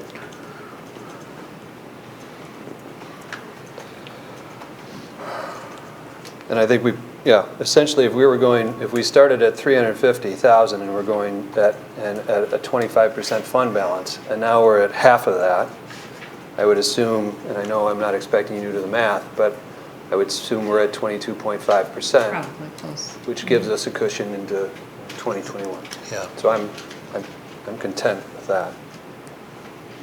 But if there's more that people want to cut, You got my two. You got your 800, Mayor. I mean, I'm actually comfortable with, these kind of changes to this point. It's a real issue. And if we don't solve it, we kind of kick the can probably for an extra year, maybe more.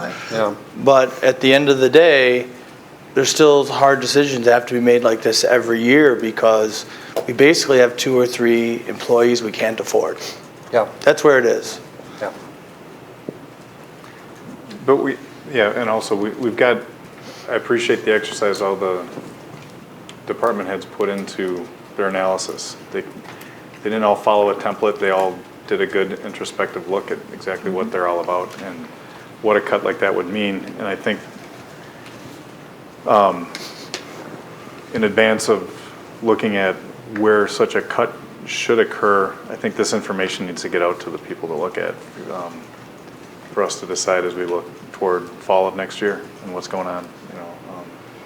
Because one of the things that we brought up in the workshop was what happened when we talked about altering the convenience of the garbage pickup.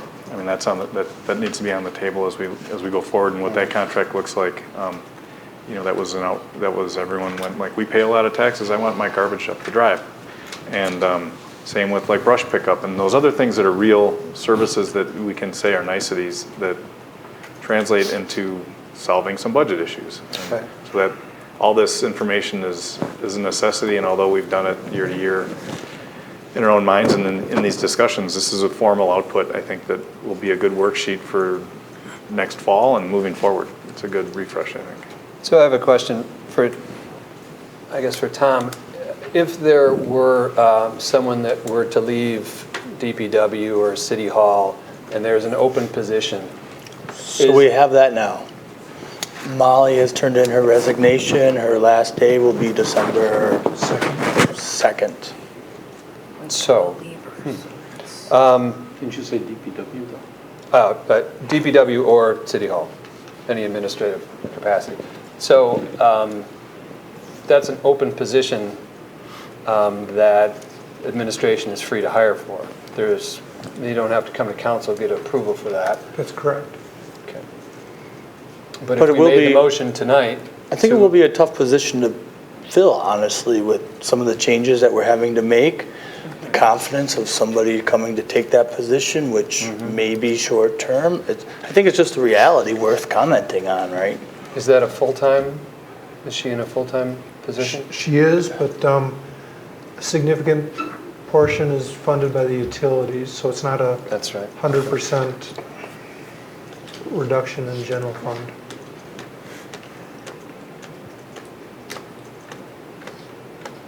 Marie, do you have the numbers on what percent is funded by utilities? About 33 out of the 80 hours comes from the general, well, no. About half comes from the utilities, approximately. And how much of her annual compensation is in the general fund? Approximately, I have to add these up, it's 54, 22, 26. I'm remembering 29. About 30,000. Yeah. So Plus benefits. to eliminate that, so if we eliminated that position tonight, when did she gave 2 weeks notice? Well, she gave notice 2 weeks ago. No, she gave notice about 2 weeks ago, and her last day is December 2nd. Okay. About a month. So if we eliminated that position tonight, what would the savings be? 29,000 plus the benefit to the operating budget. No, that includes benefits. Those Are you- numbers are. Oh, was it? Right, that includes all the benefits. You're taking into consideration the 1.5%, right? So it would. And that's a 1.0. A 1.0 FTE, full-time Yes. employee. Right. And there is a 0.5 FTE. There is not. That position we recently converted from 0.5 to That's right. 1.0. Thank you. It would be a savings of $28,665.16. I guess my question is, could you hire a half-time utility clerk to take that work? We already On have that a side. full-time utility clerk. Okay, but you said her work is half utility and other funds. And just throw it out there, that person's also responsible for putting everything together for the planning commission. Yeah. So the quality of the documents and all that stuff that gets before us is that person's responsibility. And significantly involved in elections, which is a major issue in this coming year.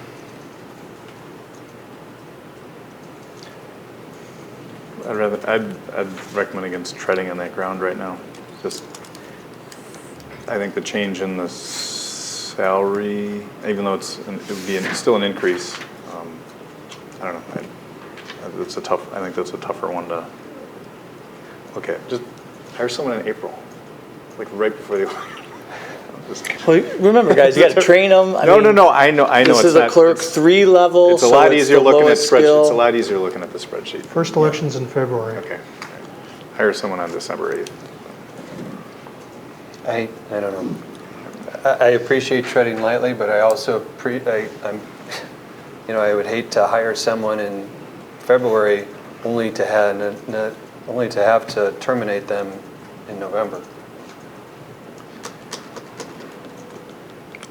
Which, to my earlier point, will make it difficult to fill the position. They talk. Right. That's a good point.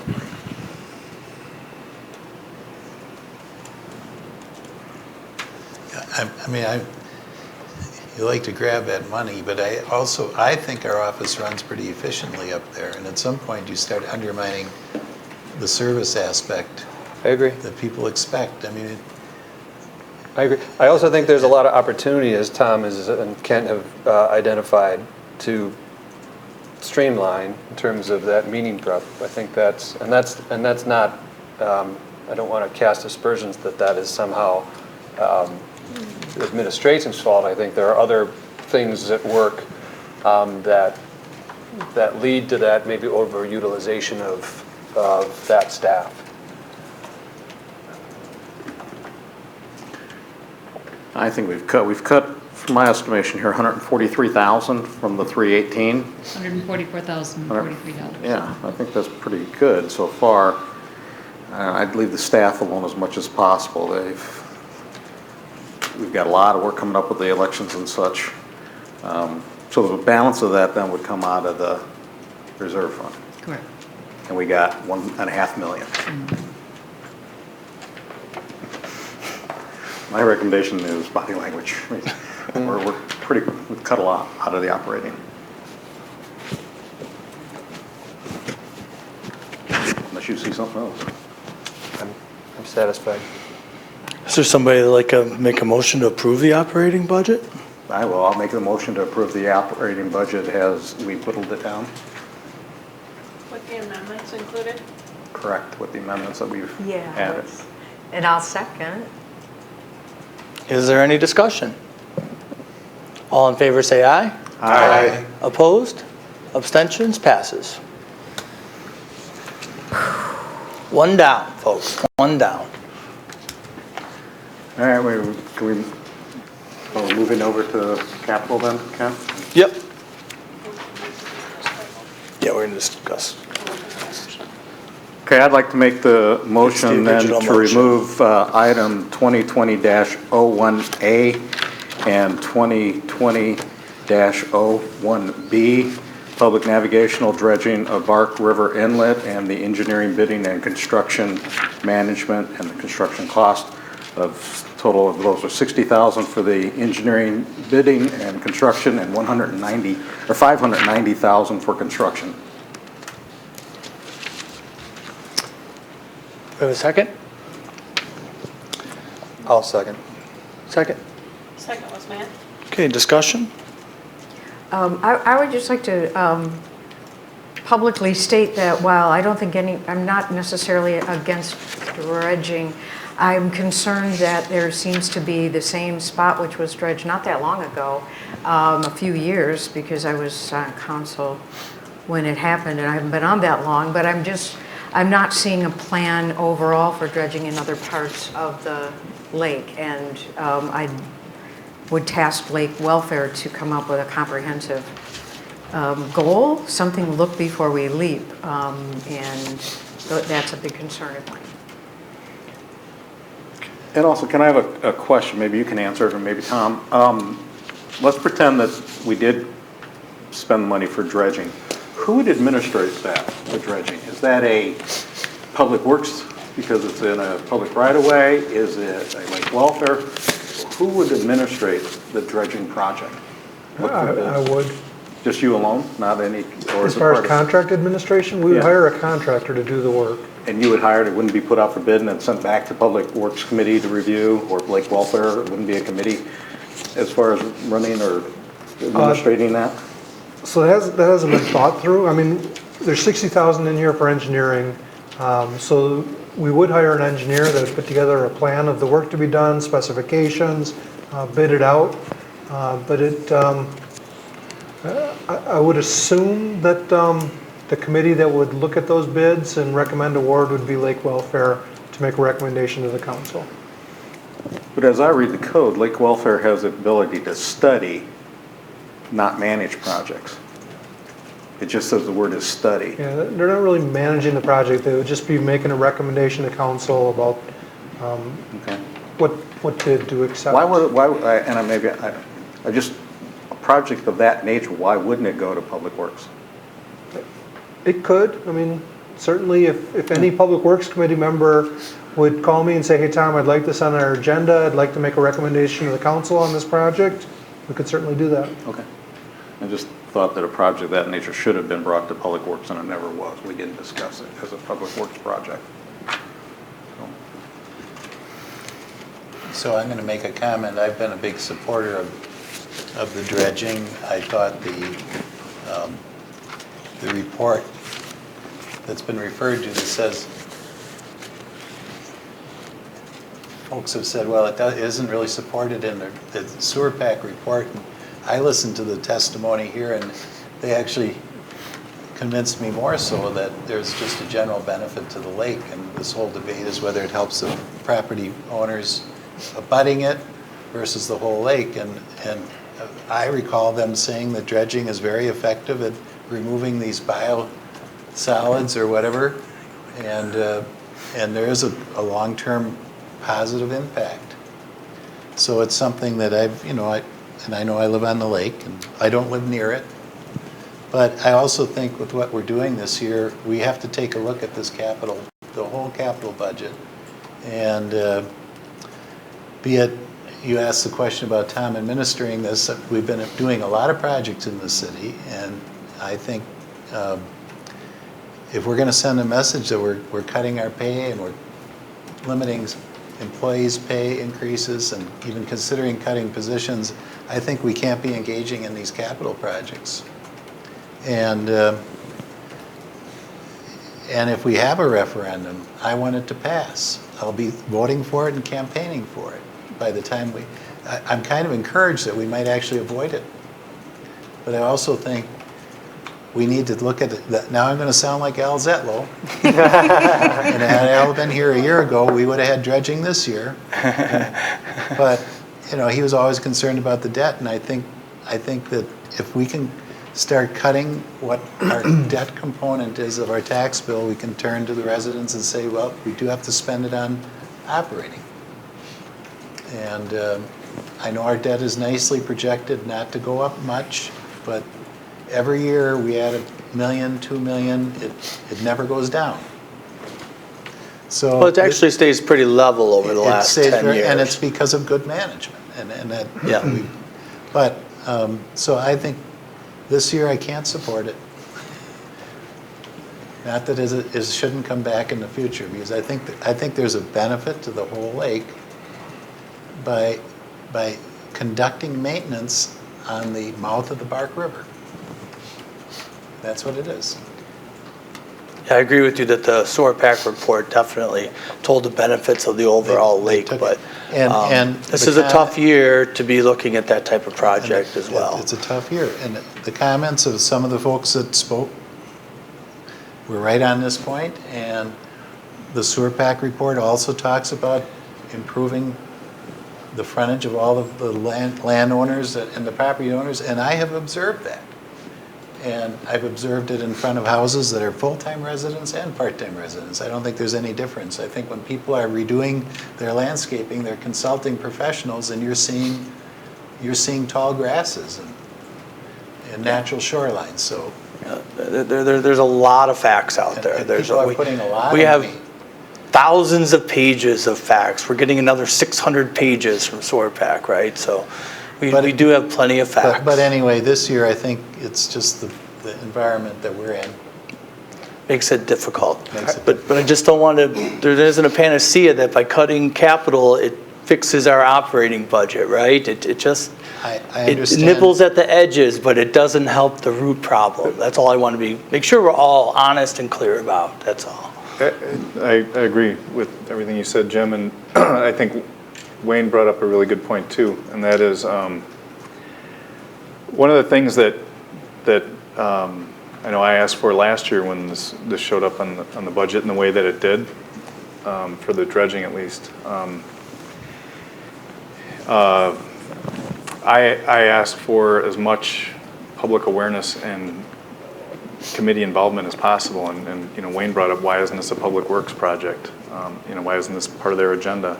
I would strongly encourage Lake Welfare to take the wealth of knowledge that they have, because they've got a lot of it, especially when it comes to the studying and dredging. We don't need another study, it's been studied. I agree with you on that. And I also agree that homeowners are doing what they're supposed to be doing with the shoreline. They're following the right direction. And A lot of them are, but there's always work to do. Well, yeah, and the problem is the Bark River. And I remember the engineer from Foth, I believe it was, came in and said, the lake is a silt trap. I mean, it is trapping everything that comes down the Bark River, and it's not going to get better unless we intervene. It's like plowing a road. But I would encourage the topic to be introduced to all the committees. I mean, I don't see why there wouldn't be a role for the Plan Commission to talk about the property values on the lake and the different efforts for boathouses and other things, what they do. Public Works, Park and Rec, certainly. Even in the library, as far as a way to disseminate the information, I think that would be a way to get the community around it. Because certainly for the people directly adjacent to the land, it is a huge benefit. And then to people in the far corner of the city, it's also a benefit for those other reasons as far as property value. So we need to get that word out, and as opposed to, let's see how much silt we can get out of there for 600 grand. I think that's a bad marketing effort, and especially in this year with the budget turmoil. So I really can't support it this year either.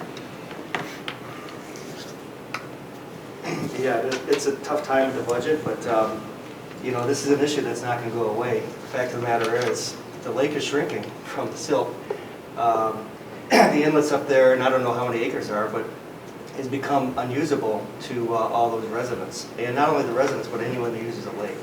So there was a couple of times where I think some of the constituents and homeowners mentioned that boats got stuck. And I know for a fact one of the barges got stuck there. And if it continues, you're not going to be able to use the lake at all. And hence, those houses aren't considered lake property. So, at some point, this is an investment to the city as well. It's not just for lake owners and the general welfare of the lake, which we have heard from the report, strongly recommends doing this. So if it doesn't pass this year, the council really needs to consider the welfare of this lake at some point. Just two quick facts, those homeowners that are abut there, they did spend $410,000 of their own money in 2014 to dredge in front of their properties. What we always talk about is the pile that's left in the middle, right?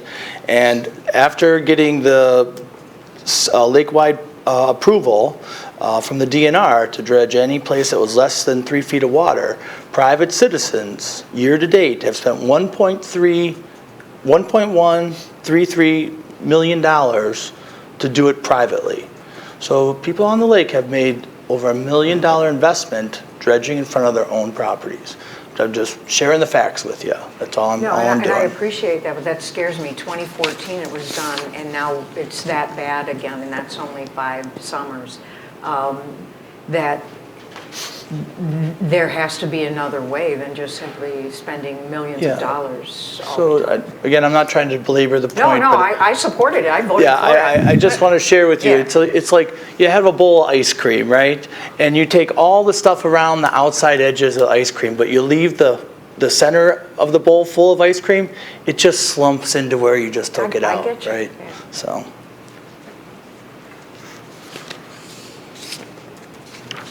Okay, seeing no other discussion, all in favor say aye. Aye. Opposed? Nay. Abstentions? Who was the name? Doug. Thank you. Passes. I'll make a motion to remove item 2020-03 Cushing Memorial Park Video Surveillance System in the amount of $5,500. Second. Any discussion? All in favor say aye. Aye. Opposed? Abstentions? I can't make a motion on this, but I just want to let you know the $220,000 roof on the fish hatchery seems to be performing quite well, and I think it's pretty realistic to push that out at least 2 years. There's no leaks. Tom can give you some more info, but I've kind of checked into it. We did some repairs a few years back that are holding up. It doesn't appear to be an urgent issue from what I've investigated. I'll make a motion to move it to 2022. I'll second. Any discussion? Tom, could you just, what repairs, we made some repairs, and how do we identify that it's holding up versus not holding up? It's not leaking? Yeah, Actively leaking? So 5 years ago, there were some, what was called at the time, Band-Aid repairs done to address some leaks and whatnot in the roof. I have not heard any complaints that those are becoming a problem again. When we had the Band-Aid fix done, the contractor said that this should hold for 5 years, and that's why it was slotted where it was in the CIP. Thank you. Any other discussion? All in favor say aye. Aye. Opposed? Abstentions? Passes. I will make a motion to move project number 2020-13, the Oakwood Drive separated path from Genesee to Hillcrest to 2021. Second. $78,000.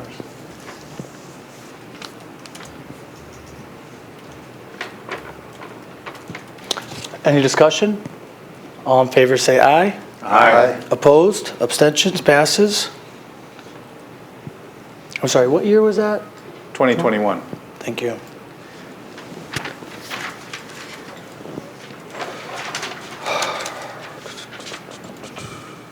I'll make a motion to, for item 2020-09, the plaza entrance to VMR Bridge and Liberty Park at the municipal parking lot. Push that to 2021 in the amount of $20,331. I'll second. The reason is, I think it's a worthwhile project, but there are obviously budget constraints, capital included. But with potential development downtown, I just would like a little bit better idea as to the loss of those 6 to 8 parking spaces, potentially. Any further discussion? All in favor say aye. Aye. Opposed? Abstentions? Passes. What do you think about 08? Pardon me? No, Mr. Grimmer. He just did 09. I'd like to make a motion to move project number 2020-02, and that is a public boat dock for boat access downtown, to the 2021 budget. Second. I'm just wondering if we can even do it. What item is this? I know the project. The 2020-02. 2020-02, thank you. the downtown pier. So we have a second we can discuss. So, wasn't there some grant funding in that? Well, there isn't grant funding as of yet, but certainly something we could apply for. I don't like spending any city money on projects unless there's commitment from the council to want to move forward with it, right? So if there is that, then I'm willing to help to spend the money to get the data and do it correctly, right? So there is available grant money. We haven't applied for it, but if it's viewed as a viable project for the city, then we would apply for that grant funding. At least that's my opinion. Tom will give his. And then also we are talking about renting 4 of those slips. So that's $3,000 per slip. It would pay itself off in less than the 10-year requirement that we typically look for in capital budget. So I know it looks like a big number, but at the end of the day, if it's something that we see value in, the actual costs should be significantly less and or paid off in relatively short order. But we don't know we'd get the grant. We don't even know if the DNR would approve it, right? Well, I think what Jackie's saying is put it out in 2021 and then do the groundwork now so that when we come back and we look at it next fall, we'll know whether it's viable. So we did do the groundwork that the city engineer, SEH, who has lots of experience in DNR type people on there, believe that it would be approved. In fact, we don't even have to ask for a permit. We would do it anyhow, just to be totally above board, but their opinion now, so in my opinion, we did that homework, and they believe we don't need a permit from the DNR. And what is the grant, like, would it be a third, a half? This is where Tom comes in. So the grant is the Recreational Boating Facilities Grant Program, and if you do want to pursue that grant, it definitely should be pushed off and not done in 2020. This is the same grant program that funds our weed harvesting equipment. I would say this project would have a high likelihood of being funded. They used to fund projects at 50%. They still say they fund at up to 50%, but to stretch their dollars further, more recently they've been funding it somewhere in the 30 to 40% range. And you're suggesting putting it off because, help me understand that again. Application? Because we're As far open as for deadlines grant. and I like the this project application in the fact I like that, it too, actually. you know, I know the lake people, you know, we cut their dredging almost every year, and I always vote again, you know, for those cuts. But this project does seem to generate some revenue, and I think it's a public good. But I would be in favor of pushing it off to get somebody else to pay for it, to get the grant money to pay for it. That's sort of my mindset. Yeah, so two things. One, I'd support it as is, even without even thought of a grant. Sometimes if it includes hooks that would increase the cost of the project by as much as they're willing to put in. You know what I mean? You don't think that would? Mm-hmm. Okay, well, I think the time is yesterday for improving recreational access for boaters to our downtown businesses. I think we need that. We needed it a long time ago. One thing I'd really like to see is confirmation that the revenue stream exists. You know, like that we've got those people that are lined up to spend the $3-4 grand or whatever, $3 grand a year per slip. Is that $3,000? Is that pretty much like the line would start the day we opened it? So many people that wanted to sign up for it. The problem is deciding who. So increase the that would be the problem. We'd be deciding who. Are we going to do a lottery? I mean, trust me, the spots will be sold as soon as it's built. I mean, based on that, I support it based on how it's in for next year. If we're that confident that we'd sell these slips out. I mean, I don't see putting it off as being serving much of a purpose, but I get that there's a potential hook for some money. But I think that year is a year wasted waiting. This is the #1 question I get from the general population on the lake.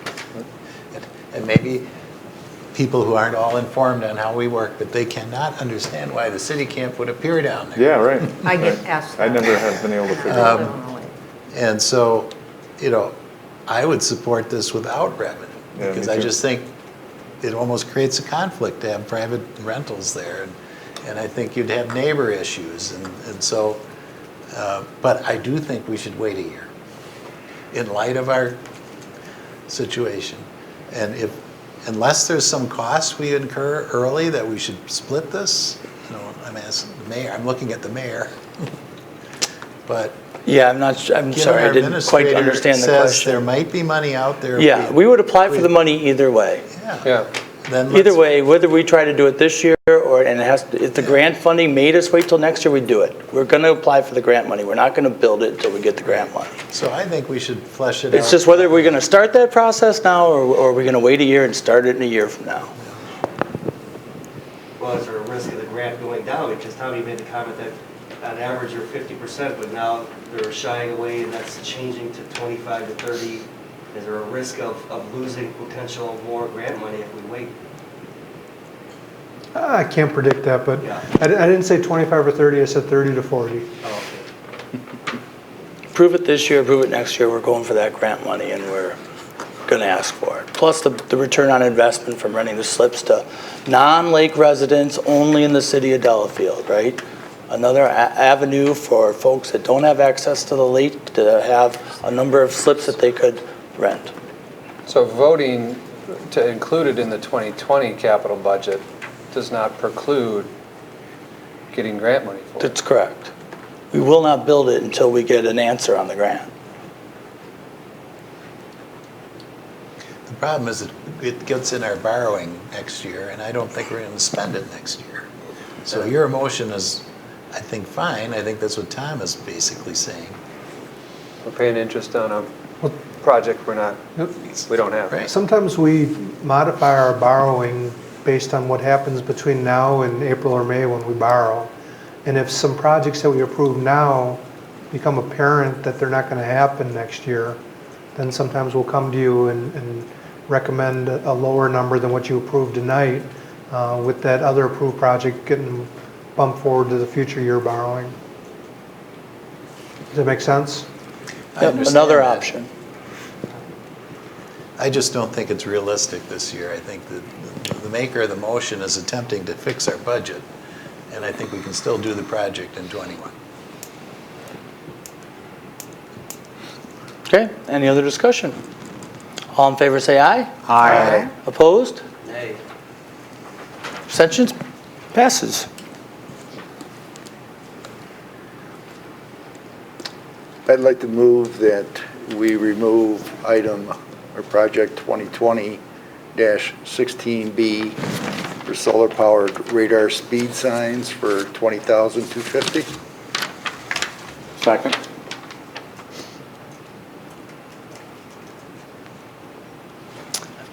Any discussion? All in favor say aye. Aye. Opposed? Nay. Abstentions? Passes.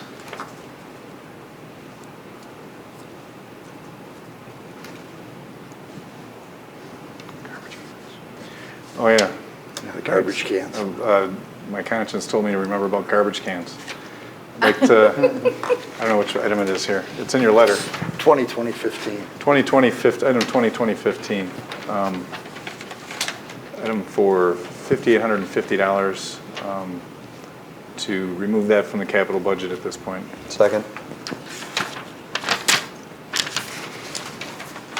Any discussion? All in favor say aye. Aye. Opposed? Abstentions? Passes.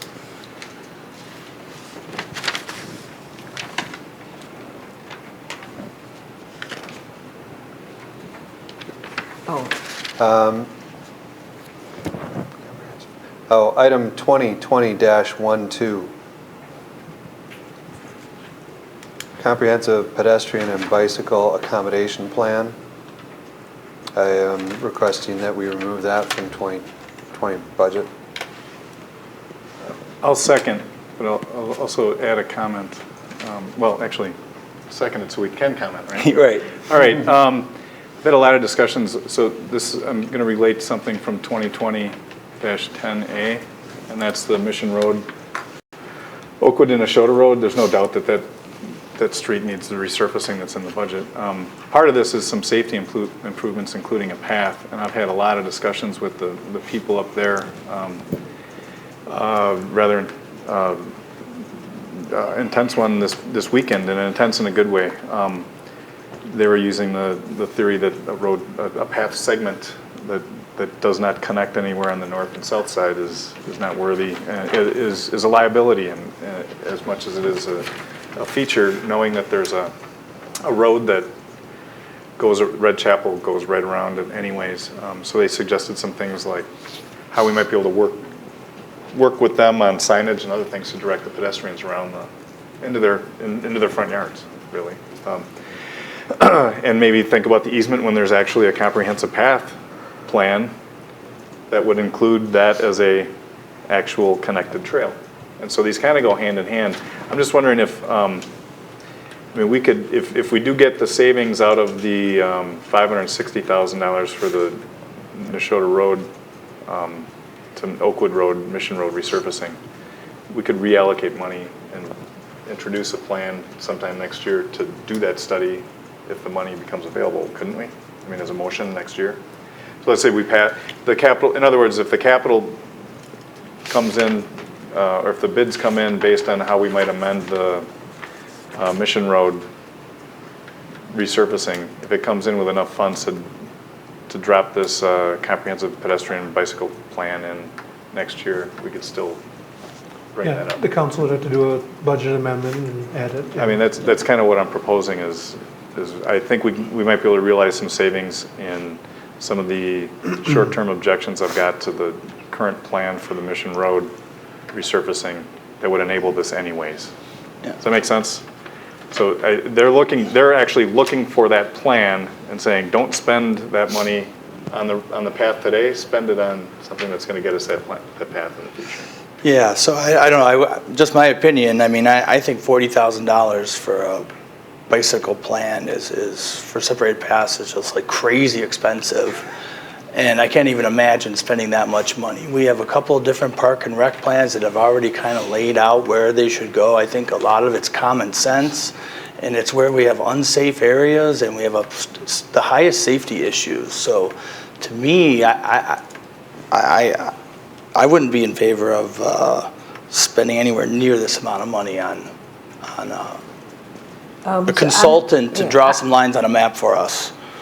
I'm not sure I'm remotely expert enough to know if that's too much, but we're comfortable considering spending $380,000 on a path without a plan. So my concern is, why are we making paths without an overarching plan? And I know the Parks and Rec a long time ago had sort of a goal of them. So I don't know that we need to spend 40 grand, but I do think we're foolish to keep paving things without looking at the overarching, how's this all connecting? So if we can kind of keep that in mind. Well, I do think I'll defend Park and Rec. Yeah, they do have a plan. I've seen Yeah, they do. Yeah. But is it specific enough? You know, it's like. It shows along which roads they recommended. I mean, it's basically, you know, from Lake Country School to Oakwood Park on the east side of the city, and then it's access to downtown, you know, on the east side of the city. So I don't think we need pay somebody $40,000 to tell us that. I'll do it for 40.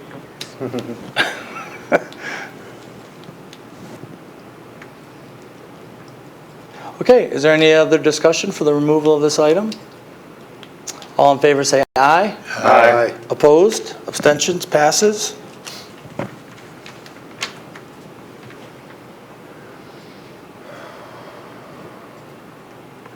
I was actually thinking maybe if that was eliminated, possibly you might consider the downtown development plan being added in exchange as a partial of this.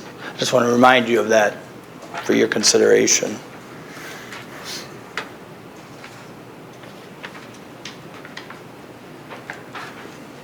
Well, if you want a motion from me, I'll make a motion to add the downtown development plan because I think it's time. For $12,000? And it is a capital item. I won't say it's cheap, but it would address a lot of questions people have about where we're going. I'd be happy to second it. 12,000. Even. Actually, the motion maker should add that in. What? The dollar amount, $12,000? 12,000. Is there a second? Jackie did it. Oh, got it. Discussion.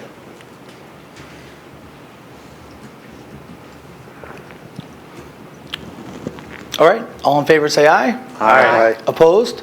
Abstention? Passes. Do we have a number for what the capital budget looks like now? Mary? No. Give me just a few minutes. Okay. So while she's doing this, I have just a general comment. I don't know if it results in a motion. So Jackie's going to love to hear this. The roundabout, using the tree fund just to finish that landscaping, it kind of bothers me because I do think the trees were, that it is directed towards putting trees in the ground. And I know we've used it to close out some other projects, but I think that's, I've had so many compliments on that, and I say, well, the voters approved it, and it certainly has been paid for by the business owners on that corner, but it bothers me just to take our tree fund, because I know this was an overage, and the project wouldn't have gotten cheaper next year, so it was a very good move to say, let's figure out how to get it in for the $1.3 million and do it. But I almost think a portion of this, and I'm thinking 50 grand of it, even though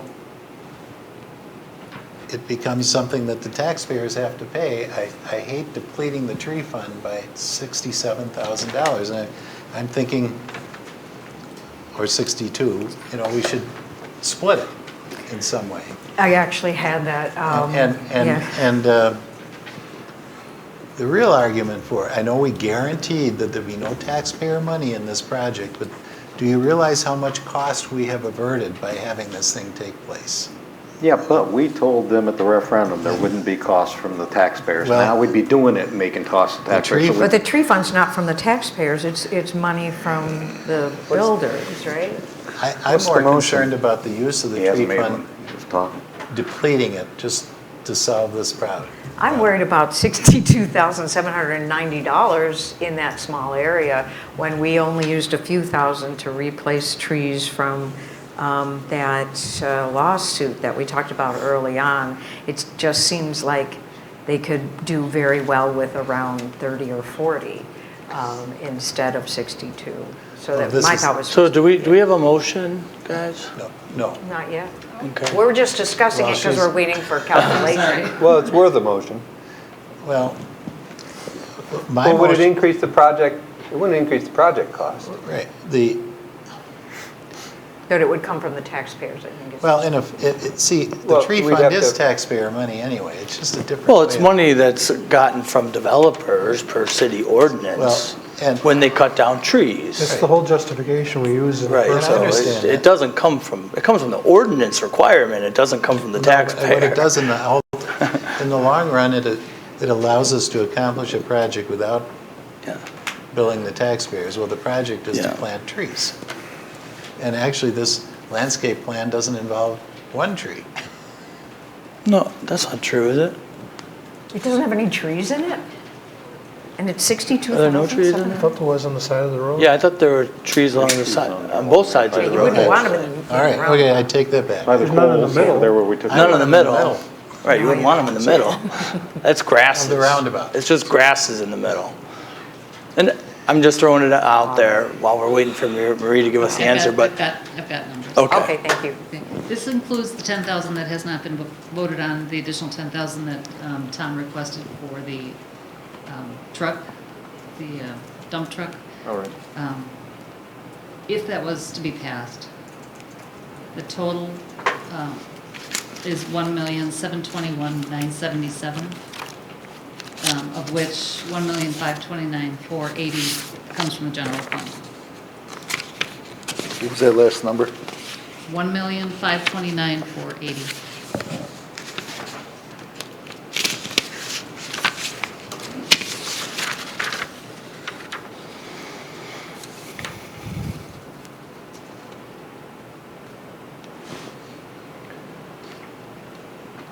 While you contemplate that motion on the tree fund, can I make the motion to approve the $10,000 additional for the truck that wasn't in there? Second. Okay, thanks, Kevin. I'll second it. Oh, I already got Well, one. there's one second. Sorry. All right, is there any discussion? Seeing none, all in favor say aye. Aye. Opposed? Abstentions? Passes. I think I'll let the tree fund the way it is. I made my point. And I just wanted to add that, we have a high probability of a development coming in at CN 94, and it's going to really boost up that tree fund. There'll be others. That is an area of intense development, and if we're going to spend tree money, I think that's where it should go. I mean, I think that's a good spot for it, and I don't know what we're going to do with that. I'd be interested to revisit the plans, see how that money is being spent, But is there infrastructure that's along with that, or is it? No, there's not. Okay. It's all landscaping. All right. Like I said, I think with all that hardscape there, that's where we need some green. That's what the tree fund's for. And inside of the roundabout's going to be densely packed with plants. And the idea is that it makes it a low maintenance area because the plantings are so dense that you just don't get weed growth that needs to be addressed. So that was the thought. All right, cool. Minimize public works maintenance.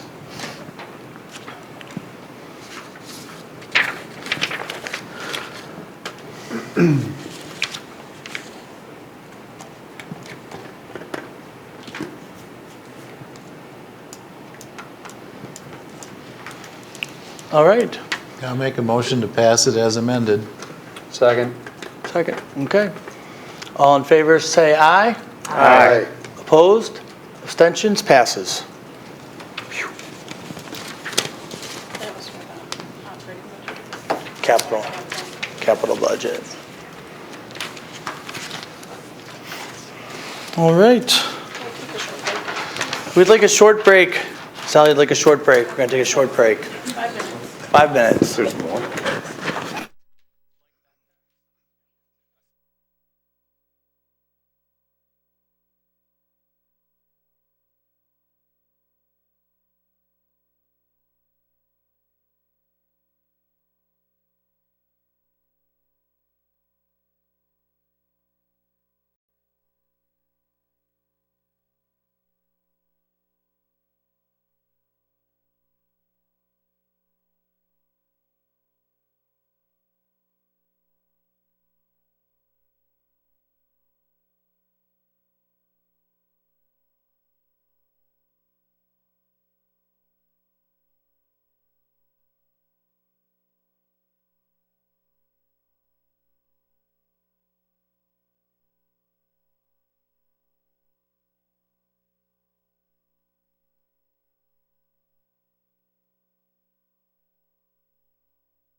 authorizing entrance onto it. Not that much?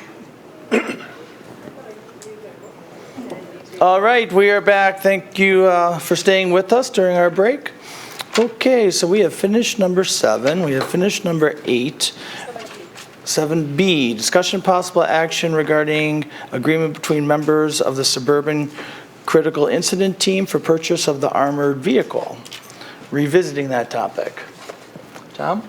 Yeah, so this is a topic that Chief Gale discussed with you previously. You gave him the head nod that you would support it. You did in fact just support it by the budget you approved, and therefore this requires a motion to enter into an agreement to spend those funds. So move. Second. Any discussion? All in favor say aye. Aye. Opposed? Abstention passes. Number 9, new business. A discussion possible action to revise the city's financial policy to reduce the city's goal for unreserved fund balance in the general fund from the current 25% of the annual operating budget to 20%. Yeah, so this is something I've discussed with the council before. It's still considered a healthy amount at 20% and not expected to significantly have any impact on our credit rating or borrowing costs. I'll make that motion. I'll second. Any discussion? All in favor say aye. Aye. Opposed? Abstention passes. 9B, discussion possible action as requested by Alderperson Valdy to direct the Public Works Director to allocate resources to removing the totem pole at the City of Delafield Visitor Center. I'd like to just add to that we really don't need resources. From what I understand, we have only the need of maybe a city representative to observe. Supervise, yeah. So it will involve not an allocation of resources, and I would move that we accept the generous efforts on part of multiple citizens to restore the totem pole. Second. Is there discussion? Just to clarify, as best I understand, all of the costs associated with the removal, restoration of the totem pole, the returning of the totem pole is being covered. So there's That's no my expense to the city. And I believe scouts are actually going to be involved, even though there's a professional that's actually doing it. Yes, So many hands. There was a request for some brief supervisory consulting. brief supervisory, Right, yes. okay. Yeah. All in favor say aye. Aye. Opposed? Abstentions passes. Number 10, reports of city officials, administrator. I have no report this evening. 10B, clerk. Discussion on the voucher list. I move to approve the voucher list. Second. All in favor say aye. Aye. Opposed? Abstentions passes. Where is the voucher list currently? It started down there. Mahogany. Okay. All right, thank you. Okay. B2, approval of 2020-2021 election worker list. Also move. I'll second. All right, any discussion? All in favor say aye. Aye. Opposed? Abstention passes. 10C, council request for future agenda items. Please do not discuss anything you may request. Seeing none, we'll move on to 11. I'll refer you to correspondence. Then item number 12, we are adjourned. As there is no further business, the meeting is adjourned at 9:15.